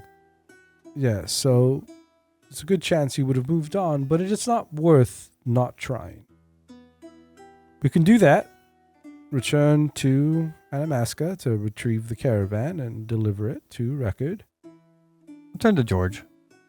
Knowing what the mission was, and the mystery behind it, and who, being turned golden hairs, that were behind it. Being that we're failing this mission, do you think Record would think it valuable to make such a detour to Alacra for a single pair of dog tags? Well, if Golden Hair are involved, traders, if they're involved, and he wouldn't be too proud that the mission itself has failed, but bringing back some dog tags from traders would be reasonable. Might make him amenable to future business with the two of you, if you want to take on this case, at least. It also could potentially solidify that it actually was this man. We're not just making things. Indeed, but I think if George's station is respected enough, George's word that we are honest might be enough, but dog tags would be better. Sure. Well, feel like going on that route, or I will leave it up to you. I am willing to join and see out. All right. One last effort. We're not in this for the caravan anymore or the items that were lost. We're in this for dog tags. Yes. And that's what we plan to bring back. Ironically, we could be in the same position as last time. It's a good grouping of shadows I was in last time. Well, perhaps wise then. We'll get some sleep in the cliffside and then we'll move in the morning. Back towards Alacra. Should it be a golden hair, whether Tidix or another, we will do our best to get those tags. Should it be anyone without, we'll do the deal. You'll make yourself some more pawns. And someone's. And then part ways and head back, move the caravan back to the Golden Hairs to Record and tell them what we know. It was a good amount that you were given. How much were you given? 3 pawns worth. Sold 1 pawn's worth for 5 pawns. You turn to pay well. It's a lucrative business. Don't go turning tail now. No. Not until the job's done. No, and I'll give no. a wink over at George. Start putting on my black cloak. I meant trading, although the red caps wouldn't appreciate this, but trading their, amount of tiers for even more amount, more value Eterna? with the Eterna, yeah. Unless you're going to don the cloak I'd be very wary of speaking to the Eterna. Oh, sure. They do pay well, though. Give a smile, pat George on the back, and just start walking back to the cliffs. All right, so you guys go and rest for the night? Yeah. Yeah. Honestly, unless anything needs to happen, you could just fucking long form narrate us back to Alacra, baby. You could long form narrate the whole business. If like we show up and it isn't a golden hair, we could go all the way going back to Anamaska, going to Rykard. No. Record. 2 more sessions. 4 more years. It's only supposed to be about 3 sessions long, guys. That's us why alone. I'm saying if nothing happens, bro, we're already 2 hours deep into this one. Like, Hey. we can make it. I'm here for the I'm RP. more than happy to DM my world with you guys. I'm here okay? for the RP. I'm here to live in the world. We're only one last Hail Mary away from ending the mission anyways. Just transition this into U1 plays. We're fine. All right. You guys go, you rest, you wake up, you do your morning stuff, you head on back to Alacra. Are you rushing it like last time, or are you taking it chill? I mean, it's a 2-day ride. I imagine not as much of a hurry, but we are moving with purpose. We don't need to arrive There's not a specified time. so Yeah, you're not trying to- explicitly by evening because we're trying to stake things out Yeah, first. you're not trying to beat someone there. Yeah, indeed. Okay. we have 6 hours from the point that we arrive. Once you put the medallion on. I would even propose that when we get there, we camp like outside of town, and then on the day, 6 hours before sundown, walk into town. Like, I really wouldn't spend any time in Alacra. There's too many gangs. There's too much going on that, like, I almost don't want to be there more than we have to. What do we do with George? Hide in the shadows, same way. Well, he's already been explicitly told not to be here. We only made it. Time it so that he can come from out of town into town in the evening, in the dark. Okay. All right. So you go set up shop where? Outside of Alacra. Outside of Alacra. Wherever would be most convenient by George's advice. You go and find yourself a spot. You put on your medallion. Not yet. Not until the next day, like 6 hours before dark. You go and do all that. You hit the next day. 6 hours before dark hits, you put on your medallion. And you wait. You do whatever it is that you wait. I imagine you're popping good berries and carving wood. Yep. Go ahead and roll the good berries. Got to roll the good. Well, I rolled 2 yesterday, so I certainly want to roll 8 good berries today, baby. Combat. I'll subtract 1 because I've already eaten 1. It's a good way to get your priests to spend their spells.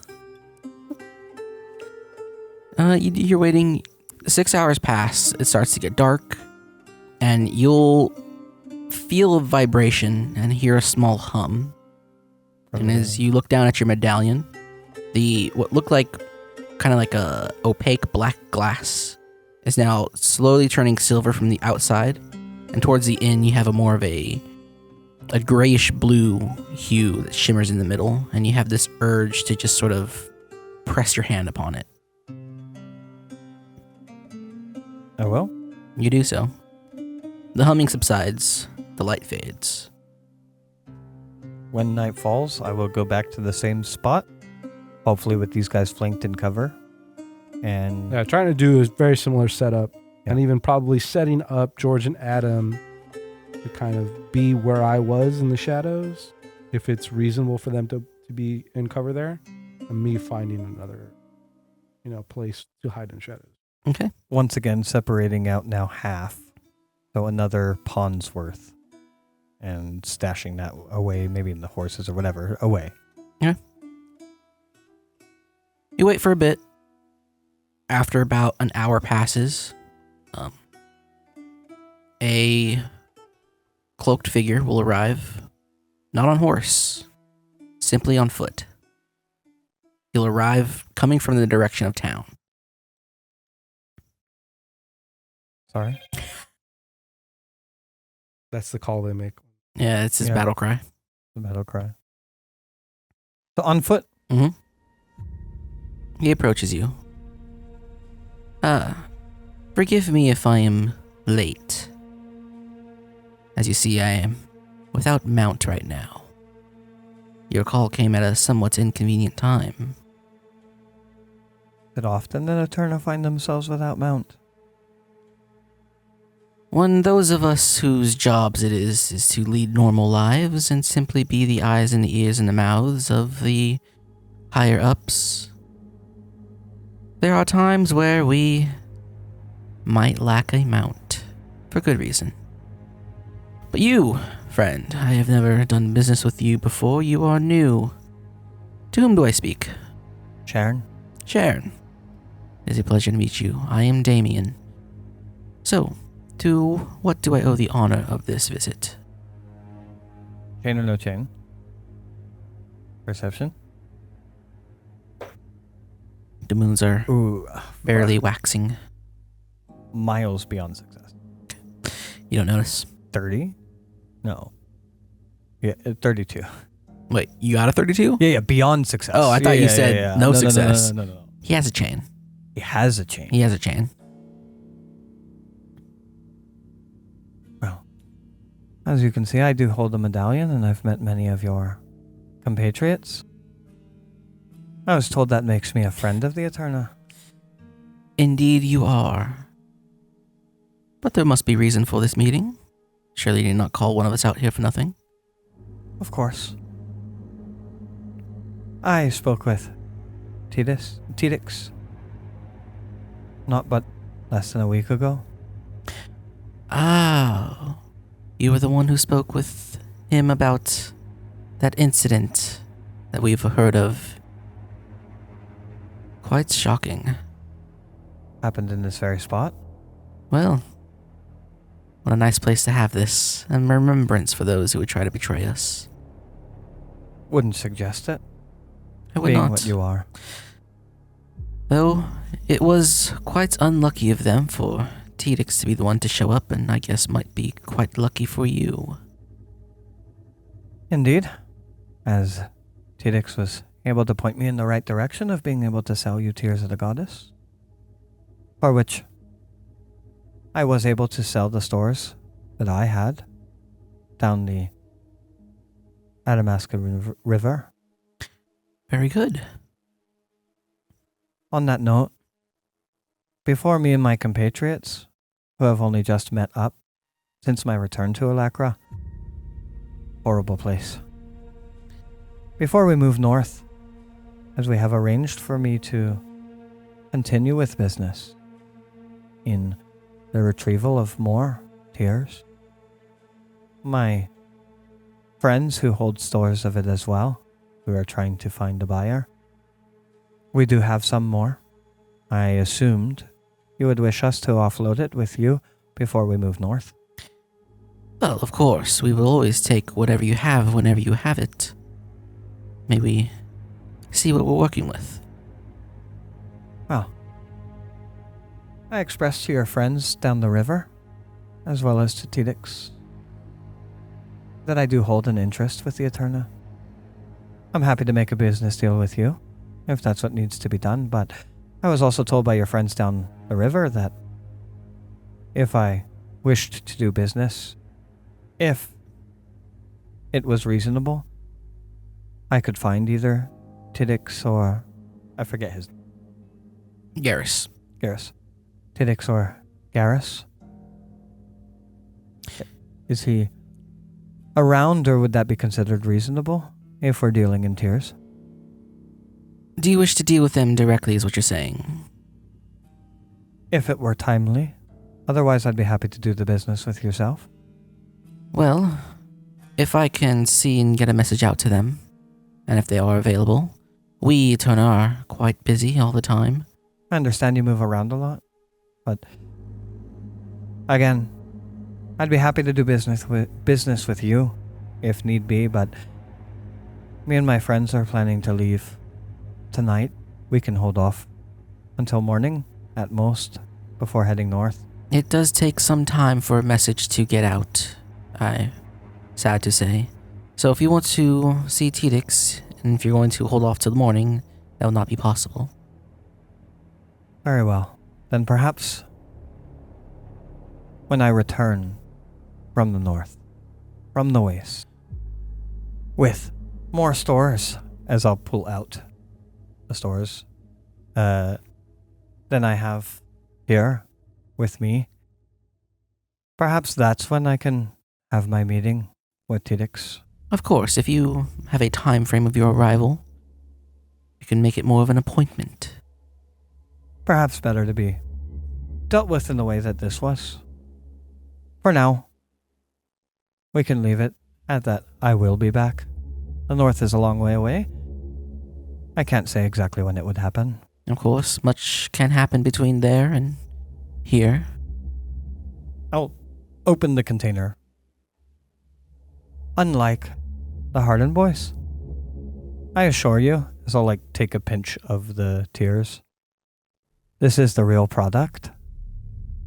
It is not a fake, as I would not presume to present a fake to you. Well, surely you have the medallion. I would not expect you to do so, but still, I do love to see it work. I will clasp the case closed. I will blow the pinch out that is in front of my face while saying entangled. Pocket sand. Pocket sand. I pocket sand him. It was on 18 and then it rolled on to 2. Nice. He fails. Pocket sand. Tears of the goddess. Entangle, baby. It doesn't hit him until after the spell goes off. But then he realizes, you motherfucker. But he doesn't realize fast enough as he's now entangled. You! What have you done? Does he fail the entangle? Yeah, he failed the roll. He rolled a 2. I love it so much. You don't even need the music. Just go back to suspense. Okay. I'll go to find a happy fun time song. Funky Town. Doesn't even have a horse with him. Hold on. I will wait. I will aim my bow, but I will wait for anything that looks like spell casting from him. From him? Yeah, from him. If nothing, then I will not fire until he has his say. Okay. I need to really quick look up how long entangle lasts. That matters for Fucking round. Oh, yeah. Full rounds. 1 turn. So 10 minutes, right? Mm-hmm. Yeah. 10 minutes of entangle. With dust. That's so good. Yeah, I'm gonna say that it's not 40-foot cube, it's an 80-foot cube. And I'll give you 20 minutes because that's the whole point of the dust. Yeah. Yeah. Is that it's brutal? Yeah. Sure. I will position myself and try to position myself well enough that I know I can get a clear shot on this person because now there's vegetation everywhere.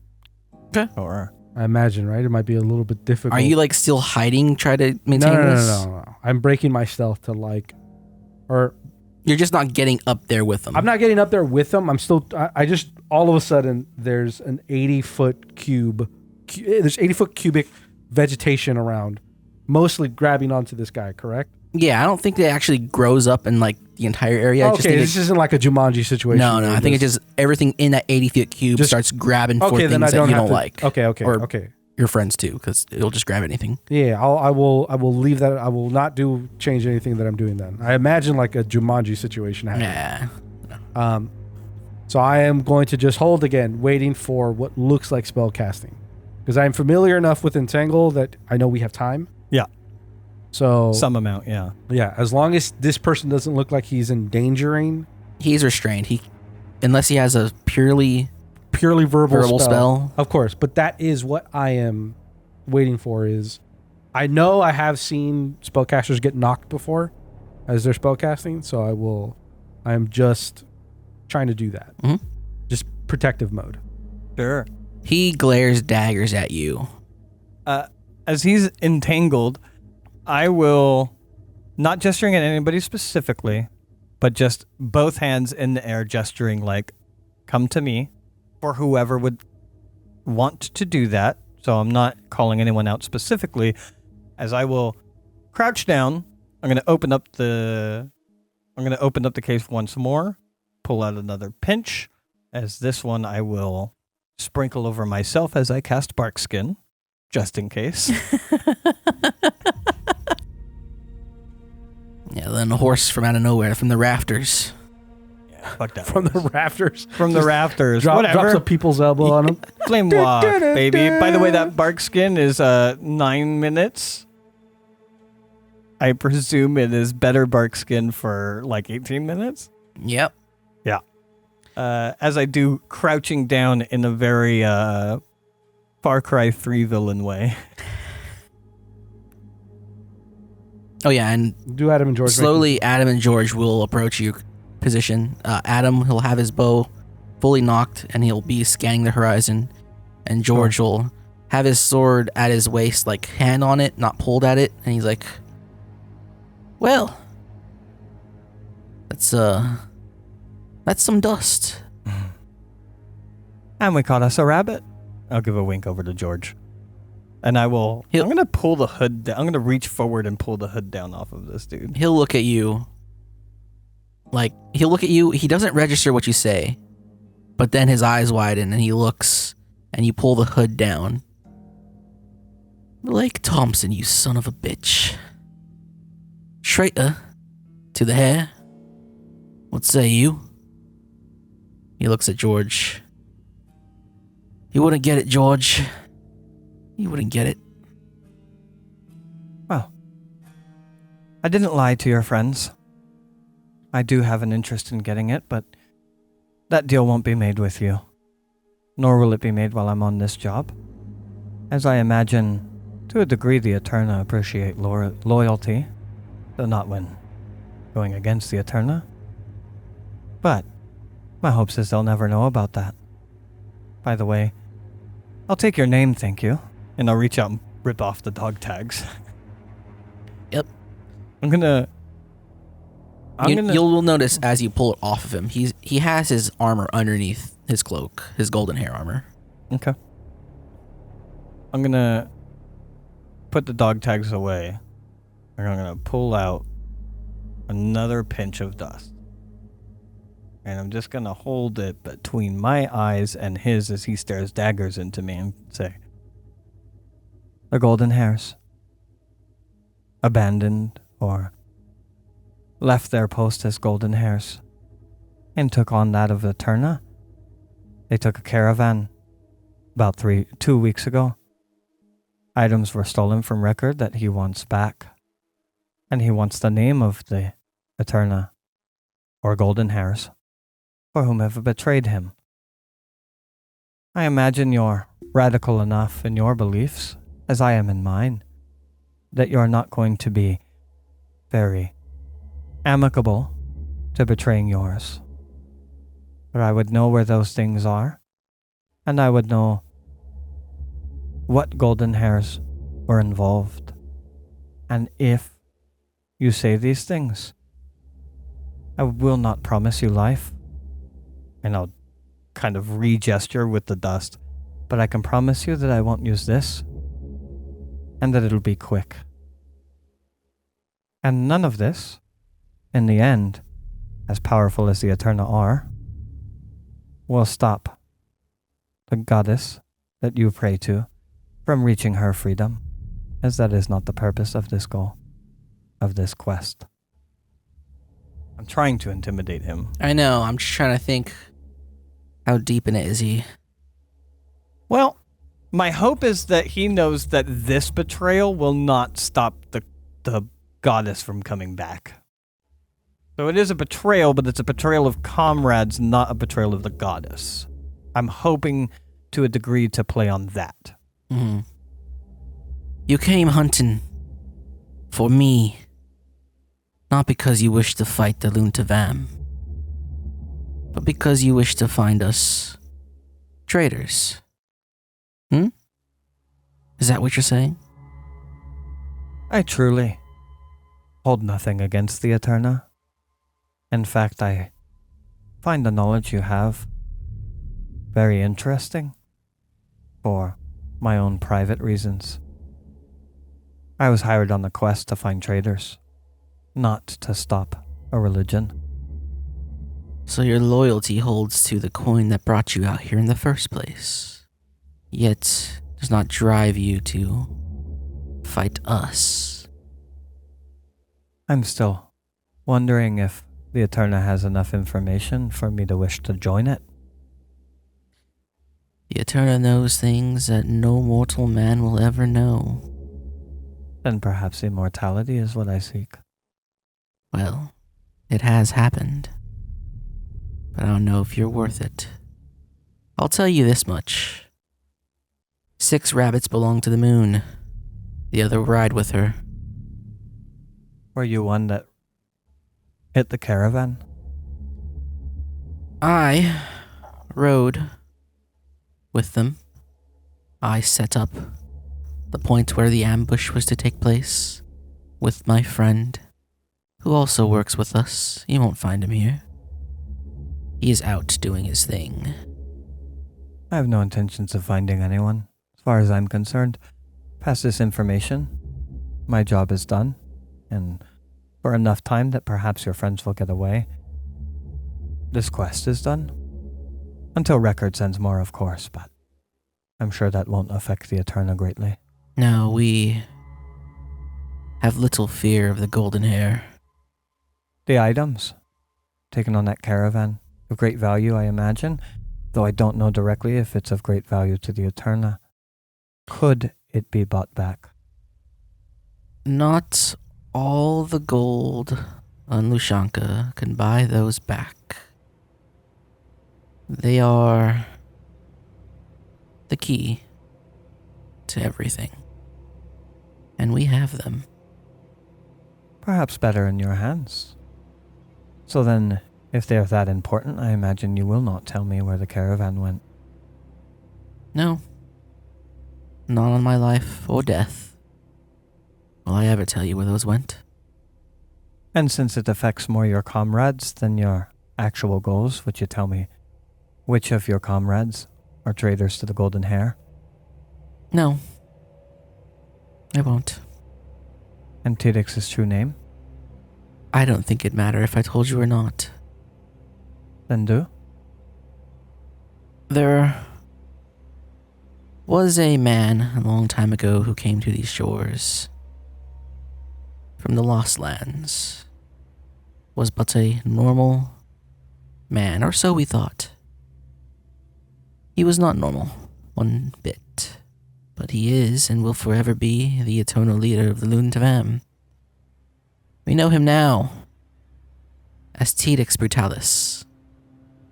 Great man, has bloods of an old age flowing through him.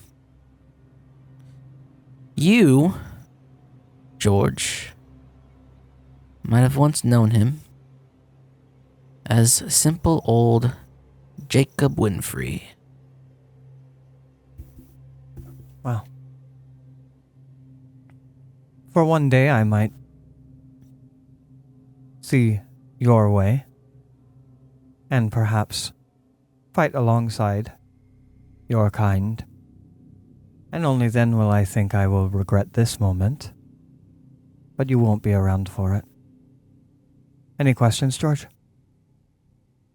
George kind of stares off into the distance, eyeing the waxing crescent moons. No. Have me away. Wait. He pulls out a knife. He goes to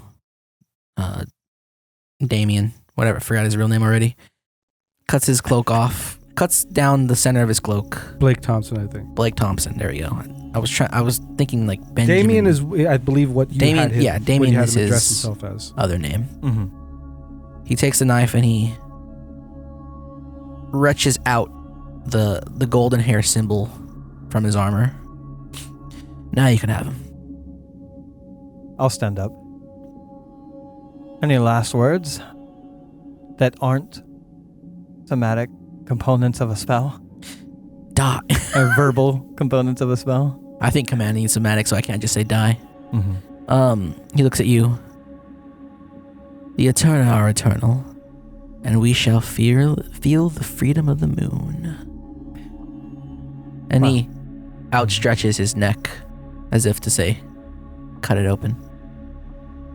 Well, if you're eternal, then maybe one day we'll fight side by side. And I'll stand up.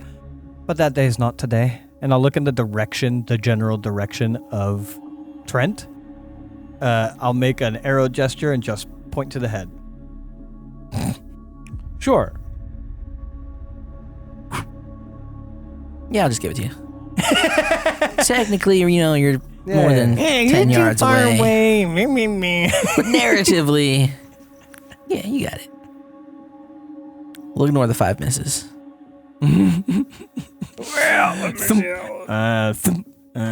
Sorry, I know I said this would be quick. I accidentally shot you. My bad. Should I say it again to make the feeling right?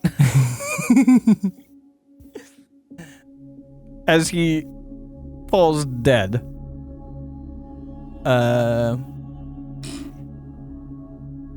would look over to George and say, you got your sigil out, but unless you want to wait around for however long this dust makes my spell last, you're welcome to try and cut out that armor, perhaps the cloak as well, as that might be useful keys for a reckon as well. We'll take the cloak. Searching for any items. Yeah, do that.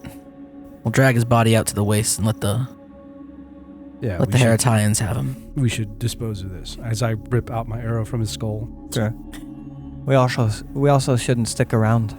No. There's many eyes in this city. I'm sure what we just did was seen, as well as there's plenty that don't like me. Are there horses nearby? Do you have the horses with you? Yeah, pretty sure. I'll get him on my horse. Let's ride out. Yes. As we're leaving. In my head, I won't say this out loud, I'm just going to internal monologue like, man, the people that lived around here, they just saw a man get his spine ripped up and... This is like the outskirts of town. I know, I'm just saying. That was a man who's got shot in the head. Man, this is a crazy part of town. As we get on horses and depart from this place. Well, we got dog tags. We got information. You got that medallion. We got a cloak. George, were you able to pull anything off with the body? Most of what he had was just regular old stuff. He had some pawns. He'll throw them at you. Sure. I'll take them. Piece of paper looks like a shopping list. Nothing out of the ordinary. I assume we're taking all of this, dragging them out, dropping them somewhere halfway between here and Adamasca. Yes. Getting our caravan and heading back. Yep. All right. Well then, let's ride. All right. You guys ride off to Adamasca. You get the remnants of the caravan that you came to collect. And then you could ride your way back to the Golden Hairs trading post. Mm-hmm. Okay. I imagine that's like what, a week later? Just about. A week of riding and whatnot. Probably a little bit more because you have carts with you. Sure. So it takes some time. Honestly, we have extra coin. Probably hire a little bit as much as we can in Adamasca. You know, throw like... hire probably men of the people loyal to what's her face? Either that or if there are golden hairs around, perhaps. I'm willing to throw pawns at this just to have extra bodies on this venture. We don't have anything valuable on us other than the carts and what's in them, but protecting those things and ourselves to get back. Mm-hmm. I'm willing to throw a couple of pawns at that because I'll get them right back when we get to whatever. Mm-hmm. All right. Also, how many pawns were on an Eterna who buys Tears of the Goddess, apparently? He had 15 on him. Holy fuck. We'll split everything later.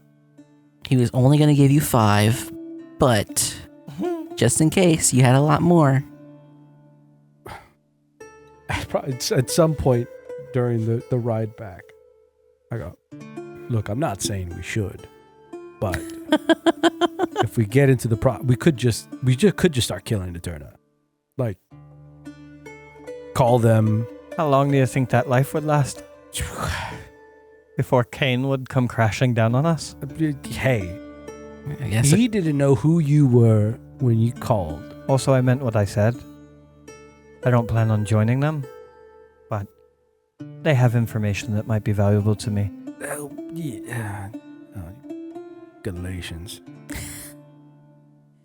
couple of stick-up boys going around robbing drug dealers. Yeah, that's essentially what it is. There's a good chance that I die between system explorations.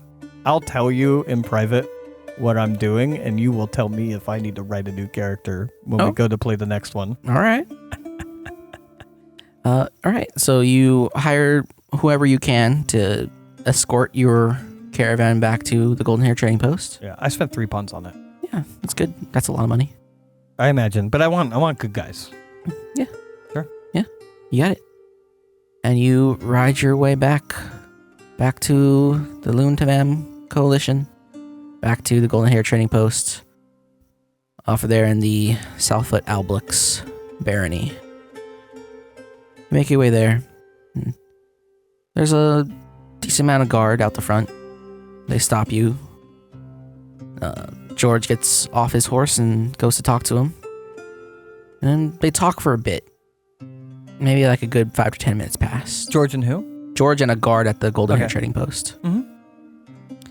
The guard shrugs, just throws his hands up, and waves you in. And George gets back on to his horse and is like, something has happened. But I'll do my best to make sure you've gotten your pawns. I'm so excited because I know. Did your other party kill Rykard? Why would you spoil it? My God. Why would you say that out loud? I'm out here like snapping my fingers because I know what's up. God, I would have said this at any table that this happened. You fuck. Yeah? Paint us a picture? You ride in, and it looks about the same as you left it, for the most part. There are a lot more guards walking around, and as you ride the wagons towards the keep, George gets off his horse. He's like, come on, I'll see the leader. God forbid who it is. So I guess if you need to know what my friend told me back there, it was an attempt on Rykard's life, and it was successful. He leads you through the keep. You go up the keep stairs, go down that long hallway, and back to that little war room. He goes and he knocks on the door. He pauses. He looks sheepishly at the two of you, turns back to the door and knocks again, and the door opens. He walks in. This is George and Adam. We went on a mission. Rykard sent us himself with the mercenaries. We're here to report back. Out from behind that large curtain that divides the room, you'll see a somewhat tallish blonde woman, full armor. She comes out from behind the curtain. She looks a little beat up. Rykard sent you? Oh yeah, I remember the two of you now. You went out to find a caravan, correct? Indeed. Well, I don't know what Rykard has promised you, but he's dead. Wow. our mission wasn't entirely successful, I could tell you what he promised us, and you can tell us what value we do come with. Go that ahead and word? speak. He takes documents. I'll take a look for them. So what have you found out wherever you were? Well, there was a caravan that went missing as well as all of the men on it. Turns out, it was the Eterna that hit the caravan. She stops. The cult. Eternalum Tavan. Continue.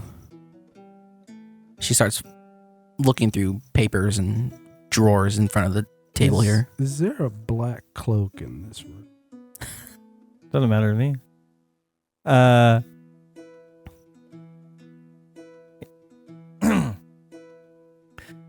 We tracked it. We found what the Eterna was looking for. In fact, as a separate part of the deal, wouldn't mind if you purchased some of it from us. We'll talk about that later. She looks at you confused, and then she shakes her head and waves you to continue. Tears of the Goddess. Not trying to be coy. Record. Sent a caravan. And that caravan had golden hairs with it. And 2 items, which we were told not to trust George and Adam with. Would you trust them now with the information? I have no reason not to trust them. I don't know what Rykard's personal dealings are, for the most part. Well, you have reason not to trust all your hairs. But these are good men. We left with 3. One of yours, Hardin, died on this task. Put his life before ours. I'm sure he has someone that should get paid for the job. He's one of the older men. Indeed. I remember him well. On this caravan was a small marble box with a crescent moon on it. Jewelry box. As well as a long metal case. About 5 foot long. We don't know what was in them. But we were told to keep that information from George and Adam and Hardin. As there was distrust with the disappearance of the golden hairs that took the caravan. We did not find these items. But what we did find is that the Eterna would not betray that information, as we did kill one. Because, and I'm assuming this is whatever was in that marble box, is the key to their goals. It seems that Record had a pretty powerful enemy. An enemy willing to infiltrate. And I'll pull out the dog tags of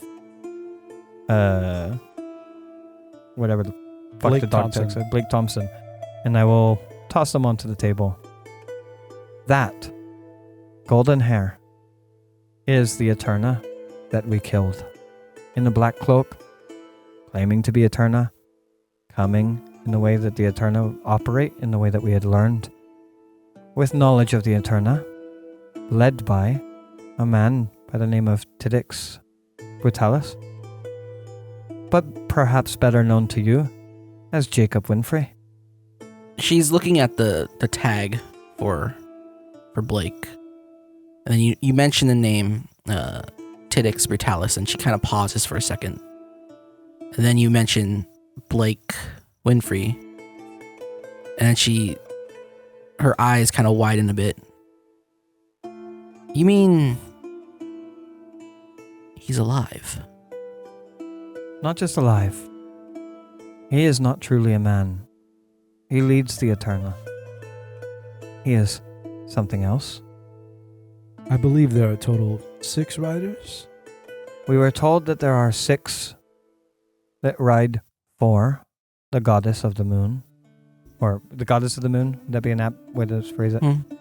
6 that ride for the goddess of the moon and 6 that ride with her. I don't know what that means exactly. But at least 6 that belong to her. Yeah. No, I'm saying as a You're saying character.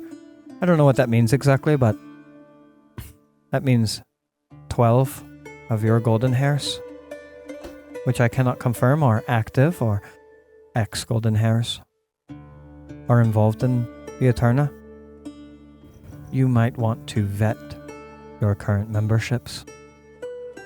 Well, I'm sure you understand, you've came at a pretty bad time. He's alive. You said before, you were talking about this entire time. When did you find Mr. Thompson? Blake Thompson, right? It would be a week ago. In Alacra? About a week ago. Is there anything else you could tell me about that? We set out a call through methods that we were told after dealing some Tears of the Goddess to the Eterna to get information. He came and we spoke with him, learned what we could learn before using our ways to make him kneel, gaining more information before giving him an honest death in the streets of Alacra. Your golden hairs, George and Adam, may have been seen doing this, if that's a concern. That's fine. If you say I can trust these two, I wish to keep them here for a bit. Trust is a little hard to come by right now. But, tell me more about Tedix. What's it? Winfrey. He holds magic of some kind, as well as a great horse, gargantuan horse, named Cain, who can breathe fire and kill a man instantly. He is apparently the leader of the Eterna. Anything else about him? Did you see his face? Did you hear his voice? I heard his voice. Deep, unsettling. But I did not see much of his face. A goatee and a long sword. Long sword or broadsword? Not a goatee. Bastard sword. Bastard. Not a goatee. Didn't he have a goatee? No, we were looking for a man with a goatee. No, the other golden hair. Yeah. The golden hair, I forget who it was, but the golden hair that we were potentially looking for. The golden hair that had come through Alacra and done business had a goatee. But that turned out not to, and we did get his name as well. Fuck. I have that written down somewhere. Oh, I thought the goatee was the guy that you talked to that killed the guy, which was... Mm-mm. Oh. That was the guy that the bartender saw in the bar making the deal with... Oh, I thought it was one and the same. No. I got a Joseph Schultz. No, yes, that's not that's him. That is him? Yeah. Joseph Schultz, yeah. Joseph Schultz might be one of them. At least he was wearing armor and doing business with the Eterna. Hold on. George, go down and have Schultz arrested. Now. With haste. Continue. Joseph Schultz was seen doing business with the Eterna in Alacra. We were hunting him, we thought, until we found this Tedix, but without the same description. Clean shaven, unlike Tedix. Huh. Well, Large man. Schultz was, we thought him lost some time ago. He recently returned, said he was, carried off by northern savages into the Strife Lands. Made his return recently. Perhaps to turn more of your hairs against you. Well, it seems like that might be a problem in the near future. Especially with the way things are now. And we'll talk to Boris about this, but Tedix, tell me more about him. Anything you can. As far as I know, the only other information that I would have is that he moves around quite frequently. It seems the Eterna are pretty hard pressed for this Tears of the Goddess found in the Northern Waste. I've heard stories that they will buy it. I've never had confirmation myself. Usually we just sell it to the Galatians. I can tell you the name of 2 more Eterna, but they're not golden hairs. I'll write them down. I'll tell her. She... Garrus and Leonidas? Leonida. Leonida? She looks at she pauses when you tell her the names as well. And you have nothing else to describe Tedix? Don't think we do. The broads, the bastard sword, the build, the overall intimidating presence. He still wears his armor golden and hair his chain. tag. He also marks the symbol of the moon on the ground. I don't know if that is any more. She kind of just stares off as you say all this, and like she's deep in thought. Seems to have some connection, magical, with the horse. The horse that he bared understood him and set judgment out on two hardened boys on his behalf. Well revered by the other members of the Eterna that we met. Well, the two of you have done us a great service.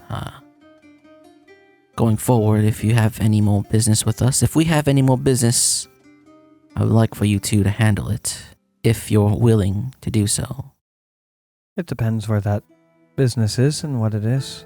Well, since we have an Eterna problem, I figure you can aid us as the exterminators.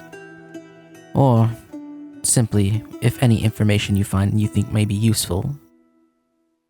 This has become a bit more personal. Personal?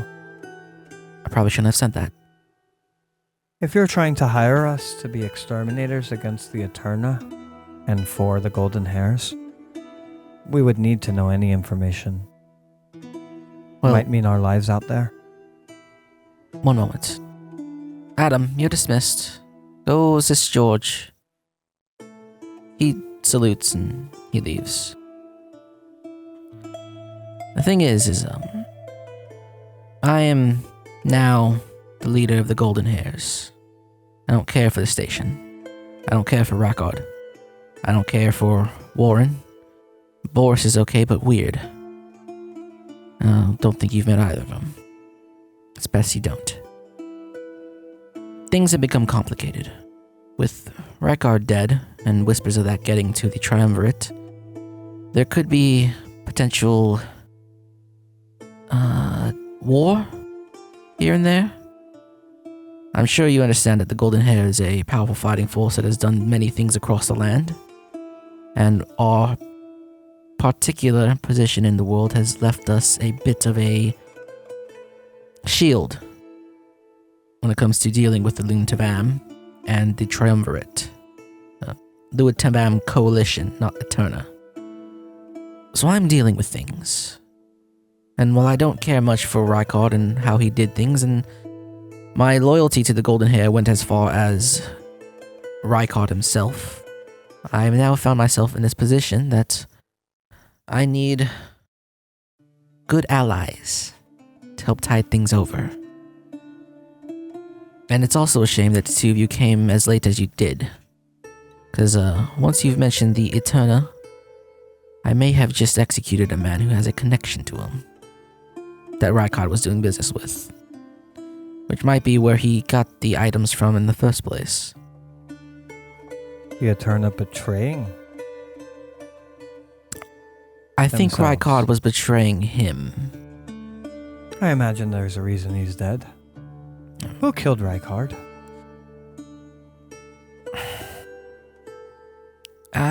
Do you know of the group known as the Lion's Maw?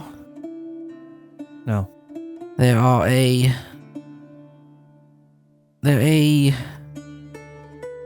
group of Beastmen sympathizers.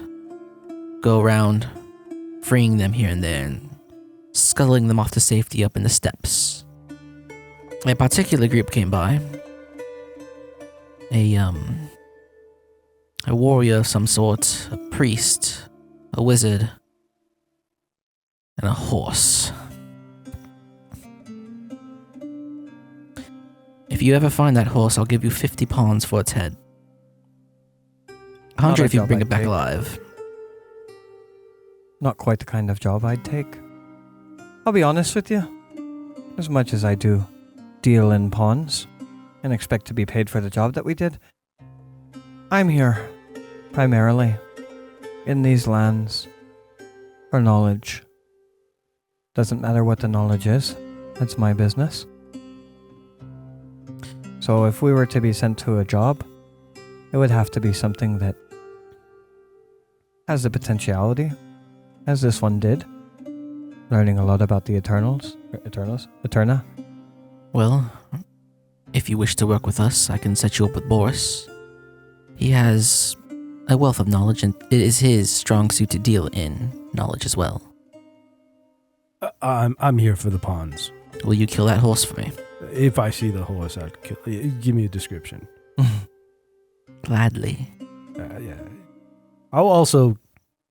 I believe you mentioned earlier about killing the Eterna for pawns. I'll also do that. That's also right up my alley. You did mention that previously? Yep. I had intentions of speaking with the Eterna again, but Trent, if you're up for it, you can learn a lot through interrogation. I'm just saying, if there's pawns in it, Then perhaps this will help, and only now will I pull out the medallion, which I was absolutely going to steal. I figured you were, so you didn't mention it. I was like, oh, he's planning on keeping that. It's like, whatever, I wasn't going to rat you out for it. It was part of my in-between sessions of what I was going to be doing, but now it sounds like we might be killing Eterna, so... No, I just said I'm down for it. You don't have to. You don't have to be a part of this. Fine. I'll present it. This is how we called to Blake. Well, hunting down Eterna are not my concern right now, unless, of course, they once wore a golden hair tag across their neck. Then I'm very interested in seeing them dead, though I would like them returned first, alive. Dead's easier. If that means smaller pawns, it means smaller pawns. It does mean smaller pawns, but that will still do. I'll look over at you while I say that. I just like the pawns. Well, I'm sure you two are weary from your travels, so I will allow you to leave for now, and do stay in town. I can set you up in a place free of charge, of course, and I will get to the documents that I'm sure Raikot has kept concerning your pay. We were given 12 pawns up front.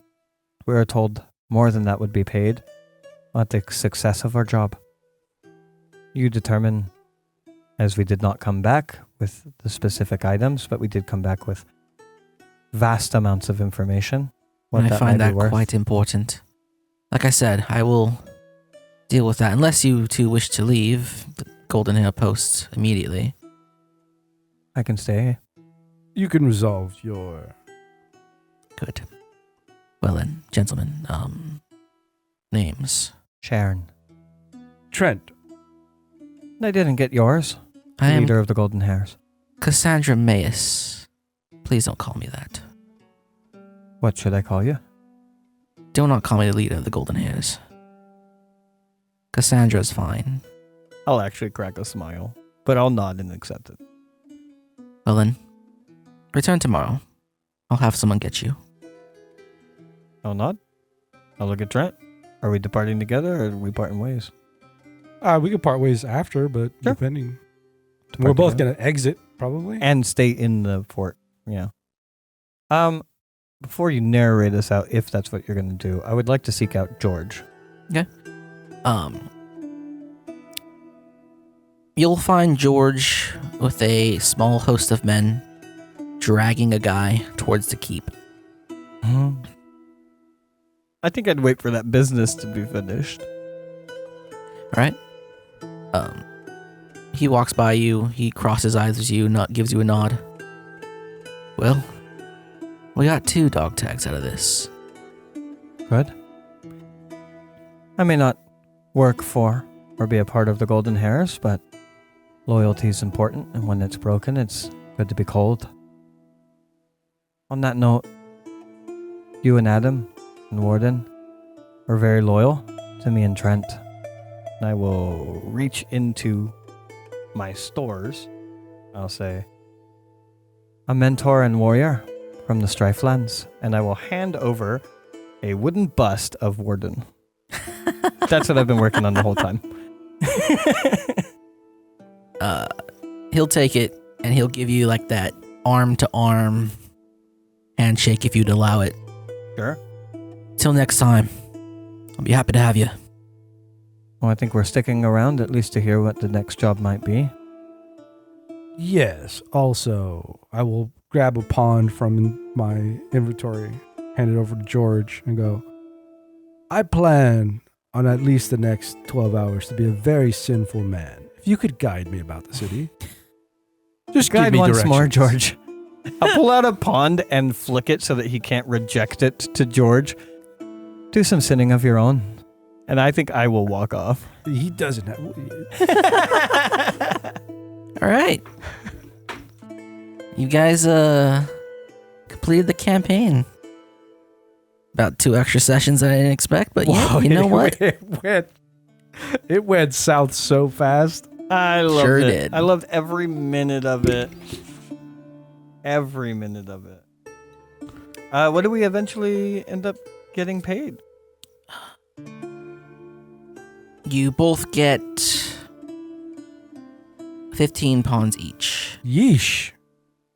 And you can add an additional 10 to that. What was our original haul that we got? 12. 6? 12 Well, 6 original. each, no? 12 total? I don't know. I have 12 as a total on my sheet. Yes, it was 12 originally, and there was going to be another 12. 12 And plus then this there plus that, but whatever. Another pawn for each return dog tag, assuming that the men were dead out there. So And then another like 5 if there were like traders in the mids, and then you got like another 1 per cart you brought back with its goods, and then there was like a whole another bunch for like Oh, okay. So the 15 pawns was each, or the whole the 15 pawns now is each. Okay, Yeah. okay. So Yeah. you are getting 25 because I had stuff to split with you. Yeah, but so the original was 6 each, right? Mhm. Okay, so I think total take here for me was like 31 pawns. How many do you have? So I got 6 from the beginning. I got 5 from the dead body that we looted Mm-hmm. that was given to whatever. I got 15 from this job, and I got 10 from you. And whatever you spent along the way. And whatever I spent, so whatever take, I'll subtract that amount of whatever I spent. I don't Yeah. really keep track of that. So no, sorry, I got, that's, it's 36. I have 24. After all of I've spent, I probably have like 32 pond. You're rich, biatch. God, I'm going to spend like 10 of that being a sinful man in this 12 hours. Actually, I don't even know if I could spend that or wanted to. A lot of dough. I'm just going to relive my fjord raiding life. Yeah, I have 24 at the end of everything. So everything spent, everything earned, 24 is my end goal, or my end purse. Sweet. Yeah. Yeah, I enjoyed that very much. Even the extra sessions. Yeah, that was fun. I almost entirely gave up on the success of this mission like 3 sessions in. Like 2 sessions in. Yeah, like 2 sessions in. I mean, Sav did a great job of kind of recovering us and getting us back into a place. But we could talk about that in the TTD. Yeah. Anything you want to go over? Like Also- before TTD? Is one of your players a horse? Is that what is that the... One of my Yes. players Oh my was God, in I was fact the dying horse. when you fucking said that. God. If anybody wants to watch that, it's probably a VOD on your Twitch channel. Go to youtube.com/highbar Graythorn and watch the Fang and Claw. It is something. On that note, how many sessions was that one? 3? 3 or 4. Okay. On that note, that link will be in the description. Links in the description for all of our personal stuff as well as our U1 stuff. Links in the description. Make sure to like, subscribe, hit bells. This was a very fun system exploration. Much longer than our normal system exploration, but that's okay. I very much enjoyed it, and it was definitely our faults. And we will see you next time for system exploration, which We'll see you next time. Although the very next episode will be Take the Damage, a cooldown for system exploration, AD&D, Midland Caravan. See you in the cooldown. All right. See you guys. Bye. Bye. I don't know where the mouse went. There it is.